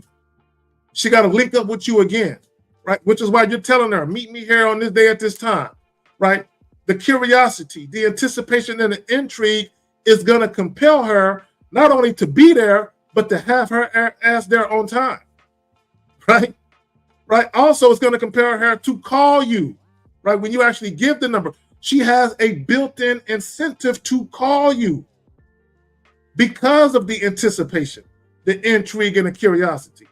She has a built-in reason. A lot of times when guys give their number to a woman, there is nothing there. You didn't say anything or do anything that had her saying, I can't wait to hear from him again. I can't wait to see him again, right? In fact, I'm going to call him right now to see what he's doing. You didn't do anything in the interaction to warrant or elicit that type of response. Zay with the 5, happy birthday, Unc. I will be better. Thanks for the game. Also, tender intro you gave me worked great. All right, bro, there you have it. There you have it. Okay, appreciate that, Zay. All right, so real quick, I'm going to grab another question or two, and I'm about to be out.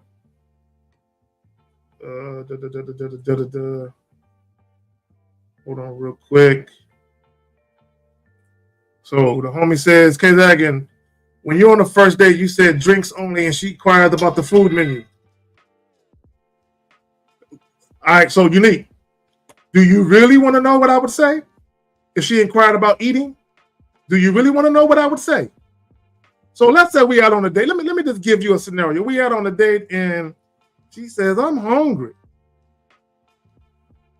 And she says, do you mind if I get a menu? Now, Pete, what I'm saying, Unique. She says, do you mind if I get a menu? I'm going to tell her I am the menu. So you said you was hungry. I hope you're not a vegetarian because all I got is meat on my menu. Now, Pete, what I said. I am the menu. You said you was hungry. I hope you're not a vegetarian because all I got is meat on my menu. That's how I would respond to that. And I wouldn't give a fuck how she took it. That's exactly how I respond to that. You know what I'm saying? And she's like, what do you mean by that? You know what I would do? When she said what I mean by that? I would back my chair up and I would look down at my crouch for a good minute. And then I would look up very slowly with a smile. And I would look back down again. And I would just look at her and do this. You know what I'm talking about. Don't make me have to say it. Come on, man. Look. Man, I wish the chick would say she hungry around me. I'm like, hey, I got something to put in your mouth. You said you hungry. I got something for you to gobble up. You know what I'm saying? Talking about you hungry. Man, fuck all that. You know what I'm saying? But you don't get mad and you don't be like, man, come on, man, why you just can't enjoy the drinks? No. See, that's where you get witty with it. Like, all right, she's talking about eating something. She's talking about putting some shit in her mouth. All right, I got it. All right, let me lead her in that direction then. And depending on what she says, it's going to determine whether or not the date is going to end right then and there, or whether or not she's going to want to try the meat that's on my menu. Now, she can choose either or. Okay, I don't give a fuck what she chooses. But what she will not be choosing is real food from that real menu. Okay, she don't get to select from that menu. She get to select from mine, or not, or not. Yo, man, I don't play with these chicks, dog. You got, and she gonna know real quick. I should have known not to talk to him like that. You know, I don't know why I ignored the fact that he showed me he ain't to be played with. I don't know why I'm even testing this man like this, right? And that's exactly what she's gonna say to herself as the date is ending, and she's seeing my back and shit. I don't know why I even played with that man like that, because I'm not the one. So, all right, so Cole still says, isn't inviting a woman to a date more socially acceptable than a stranger? Cole still. I can't even finish the fucking question because I'm stuck at the first. Socially acceptable? Well, do you not know who I am, bro? Have you not been paying attention all these years to how I speak, to how I articulate myself on this? Bro, do I give a fuck about what's socially acceptable? Bro, I am not a socially conditioned man. Bro, I do not go by social norms. Fuck what's acceptable.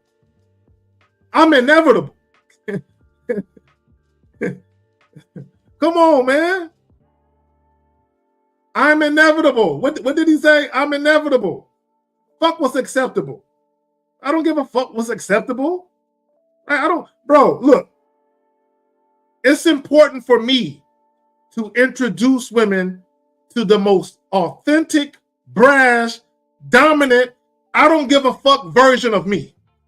Okay? It's important for women to meet that person up front, right? And the reason why is because when a woman sees that person right away and she elects to fuck with me, right? Even if she said to herself, he's kind of unorthodox in the way he does things, but I love it. It's refreshing because I'm used to guys doing X, Y, Z. If she decides to fuck with me, she decides to fuck with me, she already fucking with me on my terms. I don't give a fuck about what socially. Fuck society. Have y'all not figured out that all of these rules that society has as to how men are supposed to behave when it comes to women, have you not seen that it fucks men up?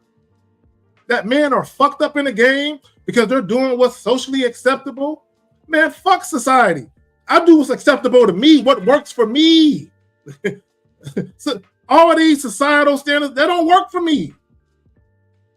Right? Because all it's doing is shackling me for being me. A lot of these societal norms and standards and all of this shit, all it does is it shackles men from being masculine men. You don't see that? You don't see that it robs you of your masculinity? And it got you kowtowing and begging women for pussy and shit? And tricking off your money and your time to try and convince a woman that you're worthy of her fucking pussy and shit? Man, fuck society.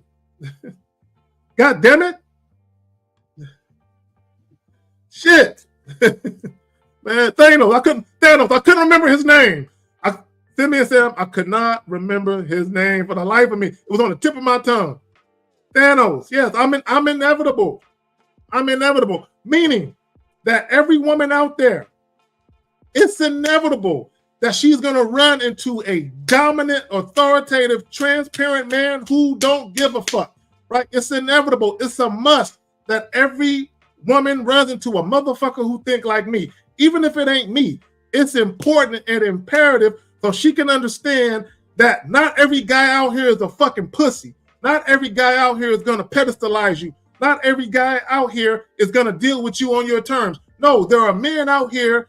They are about them. And I'm saying, if you're going to fuck with me, then you're going to be about me too. Okay? Period. Period. And there are women who will fuck with you on your terms, guys. Now, I will say this. There are going to be some women who aren't going to fuck with you. Once you get to a certain level of the game, there are going to be women who may have dealt with you in the past when you was on your more pussy passive self. They're not going to deal with you now. But you're going to reap the rewards of standing on your shit. Meaning, now you're going to have a woman who is actually showing you something that the other women didn't. True deference and submission, where you really see a woman who's about you. She really fucking respects and admires you. And she trusts and believes in what you're doing. And she has no mind, and she has no problem in following you, right? A lot of times the reason why women scoff at the ideal of being submissive is because they've tried that. They've tried to be submissive to pussies. They tried to be submissive to men who are inconsistent and men who are incapable of leading. So now they think every man is like this motherfucking bastard they dealt with, or like the bastards before them. This is why you got to show women, nah, baby girl, I'm a different breed. I'm a different breed. Yeah, I'm a man like him, yeah, and all that. But we're not the same. There's levels to this shit. We're not the same, right? And I guarantee you, any woman that deal with me, I'm not the same. There might be some similarities here and there, but I'm not the same. I'm just not, because I really don't give a fuck. But not in the mean way. Let me say this about that. There's two different types of guys that don't give a fuck. There are guys who are bitter, and these are the type of guys that, well, I don't give a fuck. I'll curse a woman out, right? I'll talk. I'm not paying for her meal. Fuck her, right? Those guys. But they don't like women, though. Okay, they don't like women. See, I'm the other type. I love women, but I don't give a fuck. Okay, I love women, but I don't give a fuck. Okay, meaning this. Again, let me go back to the title right quick. The only thing that matters on the first date is compatibility. If a woman and I aren't compatible to what I'm trying to do, I don't give a fuck about what she got going on. It don't matter to me. I could care less, right? If we're not compatible, meaning existing in harmony without conflict. Guys, when I showed you guys that clip, that was not harmonious. There was conflict. What the guy failed to understand is that him and a woman, they weren't compatible. Guys, it's really this simple. If you're having a conversation with a woman, or if you're out on a first date with a woman, and you realize she doesn't want to fuck you, and or she ain't trying to fuck you on your terms, you're not compatible with her. You're not. You might think you are simply because she did go out on a date with me. I mean, she's kind of cool. You're not compatible. You're trying to force fit something. You're not compatible. If you got to double text a woman, you're not compatible. You're not. If a woman is flaking on a date, you're not compatible. If a woman, now here's the thing. If a woman is running late and she calls you, like, again, 7 o'clock, y'all meeting at 7 o'clock, and she calls you at 6:40 or 6:45 to say, I'm running late, I'm sorry, I'll be there shortly, right? There is hope for her. There is hope for her simply because she has the courtesy and the respect enough to fucking call you before the time you were supposed to meet to let you know she's running late. I have no problem waiting. Now, depending on how late she's running, if she says, I know I'm supposed to be there at 7, I'm probably going to be there around 5 to 10 minutes late. I'm cool with that because she called me beforehand to let me know she was running late. Now I can get my mind around the fact that she's late, but I can also be appreciative of the fact that she was courteous enough to call me. I like that type of shit. I like that because it shows me that she has some courtesy about her, but it also shows me that she's appreciative of the opportunity to link up with me on this date that I offer, right? Because an unappreciative woman, she will either call you after she's already late, or she won't even call you at all. She'll just show up late. Now imagine, I want guys to understand this. Imagine the motherfucking audacity of a woman, the unmitigated gall of a woman to show up 10, 15 minutes, 20 minutes late for a date. She never fucking texts. She never fucking calls. She just shows up like you are supposed to still be sitting there waiting. Just imagine the audacity of that motherfucker to show up. And she thinks you're still going to be there waiting, although she never called and never texted. That shit happens, and the guy is still sitting there. The reason why a woman would never call or text to let you know she's running late, she just show up late, And she thinks you're still going to be sitting there because she thinks you're a pussy. She thinks you are a pushover. You're not compatible, right? Any woman who's not dealing with me on my terms is not compatible. Check this out. If I meet a woman who is telling me she is saving herself for marriage, we're not compatible. I don't give a fuck how nice and sweet she is. I don't care, right? If a woman tells me she's practicing abstinence, we're not compatible unless she says, I'm practicing abstinence, but you're about to make me be bad. You're about to make me do something I ain't done in months or I ain't done in a couple of years. Now, when a woman tells you she's practicing abstinence, don't believe that shit. Now, she could be telling the truth. She could be lying. You don't know her. So you don't know if she's lying or not. So it don't even matter. Don't believe that shit.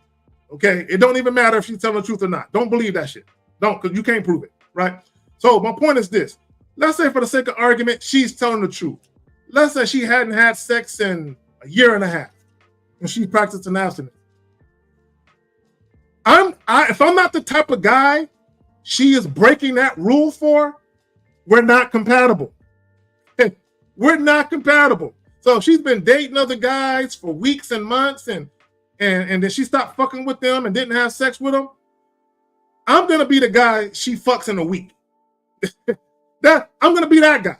If I'm not that guy, we're not compatible. We're not compatible if I'm not that guy. Okay, or at least we're going to have sex by the second time seeing each other. So even if it's 2 weeks later, right? If I'm not that guy, we're not compatible. I don't want to fuck with you. Right? So if a chick is on that and she try to call me up and she want to see me, right? She better be asking me, is it okay if I can come over?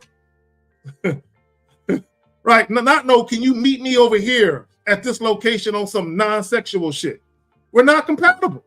Right? Well, first night, it don't got to be the first night, but it could be. It could be the first night.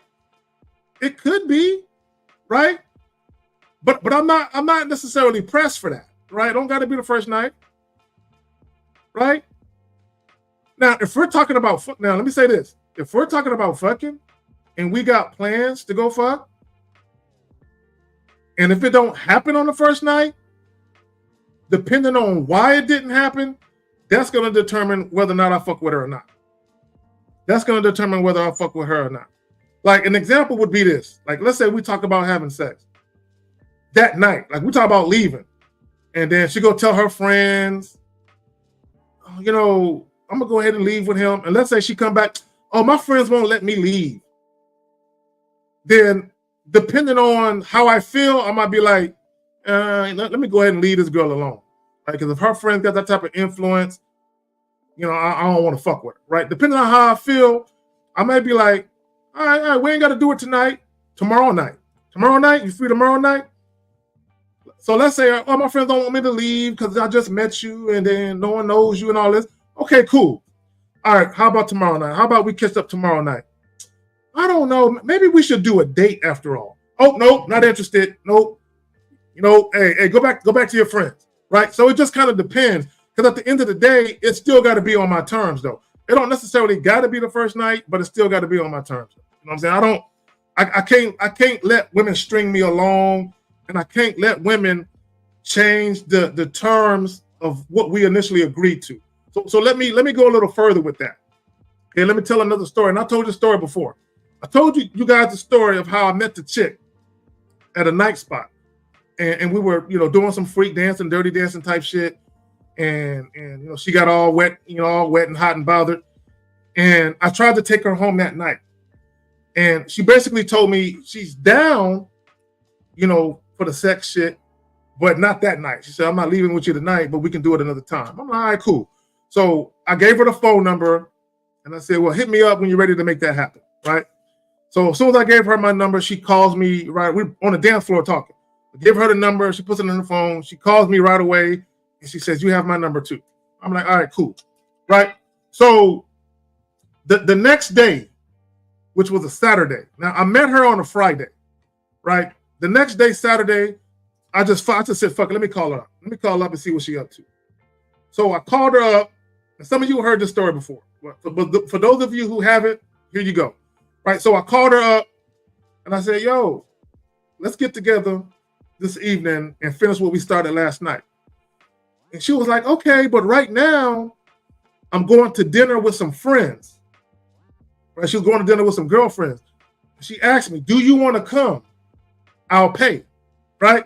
Now, I tell you guys all the time, hashtag her debit card works too. But no. Right? Now, some guys probably would have went to dinner with her friends and her because she was paying. But for me, that breaks all my rules. Okay. Number one, I don't want to meet your friends. Right? It's too early. I just met you 24 hours ago. I don't want to meet your fucking friends. Right? I don't want to sit at a dinner table with you and all your fucking girlfriends and shit. Right? So that's not going to happen. So that part of the reason I told her, I said, no, I'm going to go ahead and I appreciate the invite, but I'm going to go ahead and pass up that offer. Right? So part of that was, number one, I don't want to meet your friends. It's too soon for all of that. Number two, we already talked about fucking. What do I look like going out on a date with you after we talked about fucking? So the terms and conditions of our interactions is centered around what we talked about. So the next time we see each other, we fucking. That's what we talked about. We ain't doing nothing else but that, right? So when I told her, I said, no, I'm going to go ahead and pass up on that offer. I appreciate the invite, but why don't you give me a call when you're done with your friends, and if you still want to link up, we can make it happen. So she calls me, and boom, I go over there. I go to her spot. I end up going to her spot, right? So my point is, I don't let women dictate anything. I don't let women change the terms and conditions of anything. We're going to do what we initially talked about. Whatever we agreed upon, we're going to do that, right? You can't come in and introduce new shit, and then I'm going to be flexible enough to follow the new shit. No, we ain't doing that shit. We doing this, right? And if you don't want to do this, then we're not doing nothing, right? Period. And you got to have that type. You got to have that in you, bro. You got to have that in you to be like, man, I ain't dealing with this nonsense, right? And truth be told, I could have went to dinner with her and all of that and still end up fucking, right? But that would have been on her terms. I don't want to have sex on a woman's terms. I don't want it. I don't. To me, there's no enjoyment. For me personally, there's no enjoyment for me to have sex on a woman's terms. Okay, I get off on having sex with a woman on my terms, where I'm dictating the shit and she's submitting to me, right? Not the other way around. Because this is what guys got to understand. When women try to interject their agenda into the equation, and then you follow their shit instead of sticking to the script of your shit, you're submitting to her. You might not look at it that way, but that's what you're doing. You're submitting to her. You're following her lead. I can't submit to no chick, bro. Okay. If y'all want to do that, be my guest. But it ain't for me. Not for me, man. So real quick, let me grab a couple more of these questions. And then I'm about to get up out of here. About 5 more minutes. Maybe 10 at the most. Okay, hold on real quick. All right, so I got the questions I want to, I got the questions lined up. Okay, I did that. I did that one. Okay, I did that one. Okay, I did that one. All right, hold on real quick. Okay, I knocked that one out. Okay, all right, so let's do this one. All right. How long you think a relationship can last if she settled for you at the beginning just to have a partner? Bro, it can last for years. It can last for 10, 15, 20. It can last for years. Right? Just because, see, a lot of people, they get caught up on the longevity of a relationship, and they think the longevity of a relationship signifies success. No, there are people who've been married for 10, 15, 20 years, and they don't sleep in the same bed. They're not even fucking. They're fucking. Yo, let me tell y'all something. When I was in high school, at the time, I wasn't living at home. A partner of mine had his own crib, and I was living with him. So him and I, we had this little apartment, right? And he had a friend. One of his friends that became my friend later, his friend, no, it was his girlfriend. What's his girlfriend? It was his girlfriend. Right, so he was friends with the girlfriend's brother. So I'm right. So boom. So his girlfriend brother, their mother and father were still living together, but they weren't fucking. the mother was sleeping in a separate bedroom. So one day, this tripped me out. This blew my motherfucking mind.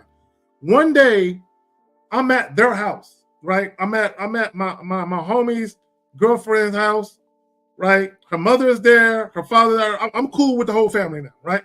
So we're sitting there, and a car pulls up in the front and honks the horn. So instinctively, I just look out the window, and I see a dude sitting in the car, and the mother comes out the back. She wearing, a skin tight ass dress and shit.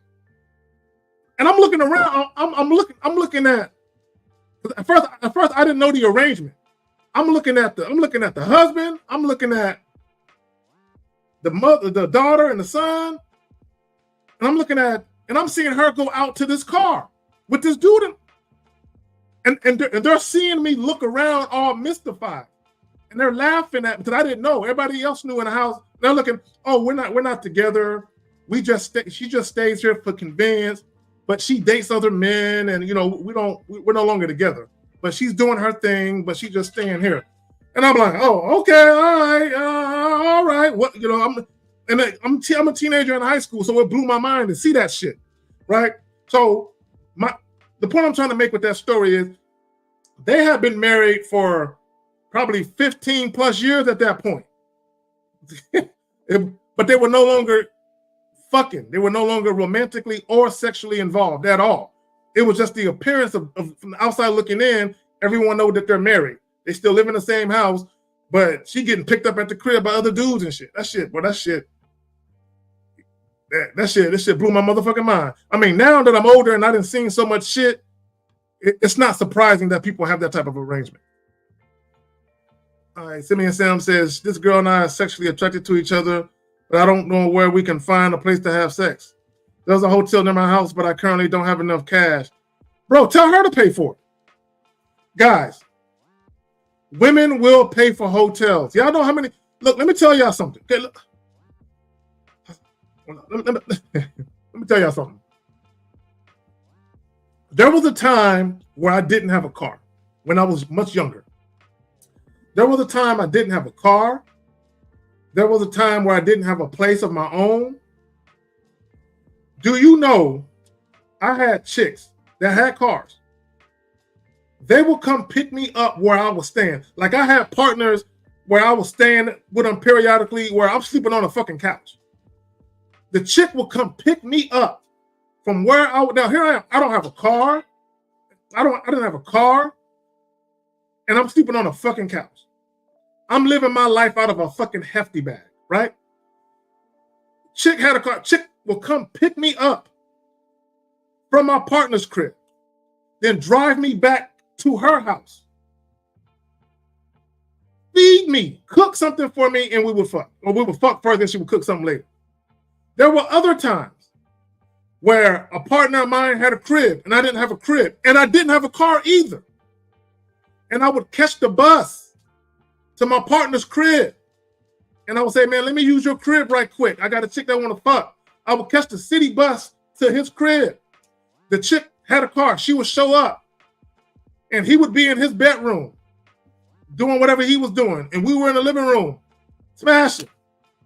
There were other times where chicks would pay for a hotel. Right? I remember another time I was staying with one of my partner, he was still staying with his mom and dad, and I was temporarily staying there because I was in between jobs, right? And me and my girl at the time, we had broke up, so I was in between jobs, and I was in between a place to stay. So I'm staying with my partner and his parents. Now, all of this shit happened while I was in my 20s, right? But the point I'm trying to make, I'm staying with him and his parents. Chick came and scooped me. We went to a hotel down the street. Right? And she paid for a hotel multiple times. There were other women that I dealt with who paid for hotels. Right? And some of these women had boyfriends. I'm just saying. And they paid for a hotel. Okay? And I ain't talking about no Motel 6. I'm talking about the Sheraton. Okay? I'm talking about the Hyatt. Shit like that. Hyatt Regency, the Sheraton. These chicks paying for rooms.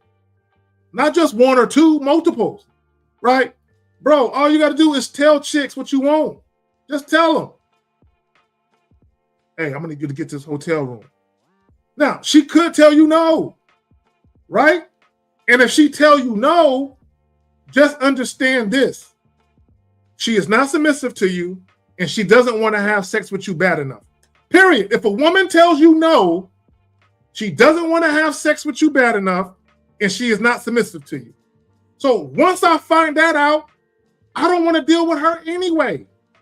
Once I find out, if I tell her to get a hotel, she tell me no. Or if I tell her, hey, come pick me up. Or if I tell her, I ain't got a place to fuck, let's go to my boy house. No. Once she tells me no or makes it a challenge for me, one, she ain't submissive. You know what I'm saying? She ain't being compliant, right?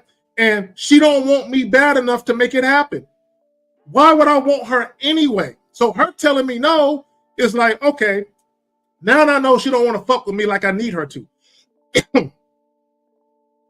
So actually, you're doing yourself a favor by telling her to pay for the room. Bro, just tell her. Be like, hey, shorty, I'm going to need you to get this room. And you don't even got to say you're low on money. You ain't got to put no disclaimer in front of it. Hey, I'm going to need you to get this room. Now, if you wanted to, you'll be like, hey, I want to get together Friday night. I want to do all types of nasty shit to you. But I'm going to need you to get the room. You know, my funds are kind of funny right now. Right? If you wanted to put it that way, you could. Right? Or you could just tell us that I'm going to need you to get the room. Right? I mean, however you decide to do it. But regardless, just do it. Just tell, guys, it's okay to tell women what you want them to do. All they can do is tell you no. And if they tell you no, then you got to reconcile with that. You got to reconcile that with yourself to say, is her telling me no, is it directly associated with her not following my lead? Is it directly associated with her not being compliant? If it is, then you know to stop fucking with her. You can't fuck with her. And what a lot of guys do, you'll try and you know, reconcile that by saying, man, but she do want to have sex though. She just don't want to pay for the room. Man, she's kind of cool. She just don't want to do this. Then why would you want to fuck with her then? It's kind of like this. It's kind of like if you're married and you're paying most of all of the bills and your woman got a job, but you're paying most of all of the bills because you want to, not because she wants you to, because you want to. But let's say something happens where you lose your job, right? You got money in the savings, you got money saved up to weather the storm, but you don't want to blow through the savings. So you tell your woman, hey, I'm going to need you for about 30 to the next 90 days. For the next month to maybe 2 or 3 months, I'm going to need you to pay this bill, and this bill. And your woman says, we got savings. I'm not paying with the savings. Why I got to do it? You need to divorce her. Some of y'all might think I'm a little wild for that. You need to leave her. You need to leave her, right? You need to leave her. You can't fuck with her. Period. So I said all that to say this.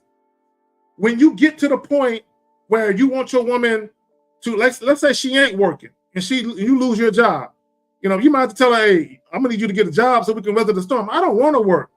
Why don't you figure it out? All of that started in the beginning when she told you no, she wouldn't pay for a hotel. A lot of guys won't make the connection. The reason why that shit is happening in a relationship or marriage, the reason why she's giving you pushback now is because of the shit she wouldn't do in the beginning. The bitch wouldn't pick you up. A chick that won't pick you up, how's she gonna pay the mortgage for a month if you get unemployed? She won't even pick you up in the car. That bitch that won't pay $80 for that fucking hotel room, how's she gonna pay for that $1,500 mortgage or rent when she won't even fucking pay $80 for the hotel room? In the very beginning, how that woman is acting will tell you everything you need to know about her. But guys ignore those and they continue to deal with the chick. And then when you get into a relationship and you really need her to have your back, she ain't got it. Because she didn't have it before. For something as simple as picking you, she couldn't drive 30 minutes to come get you. And Simeon, if she got a car, fuck in the car. Women fucking cars, bro. I know it ain't the 50s, But women fucking cars to this day. Bro, I was in my 40s fucking in cars. Bro, I fucked in my car as a teenager, in my 20s, 30s, and 40s. I've been fucking in cars my whole life.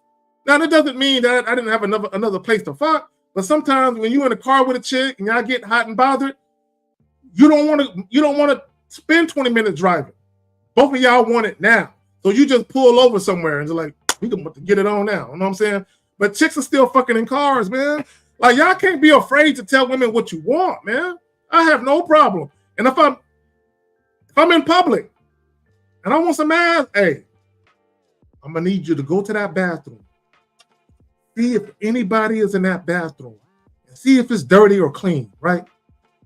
If it's clean, and then, you know how they got them little things you put over the toilet, right? See if they have some of those, right? If there's nobody in that bathroom, we gonna hop in that stall. I'm gonna sit my ass on that toilet, and you gonna hop on top.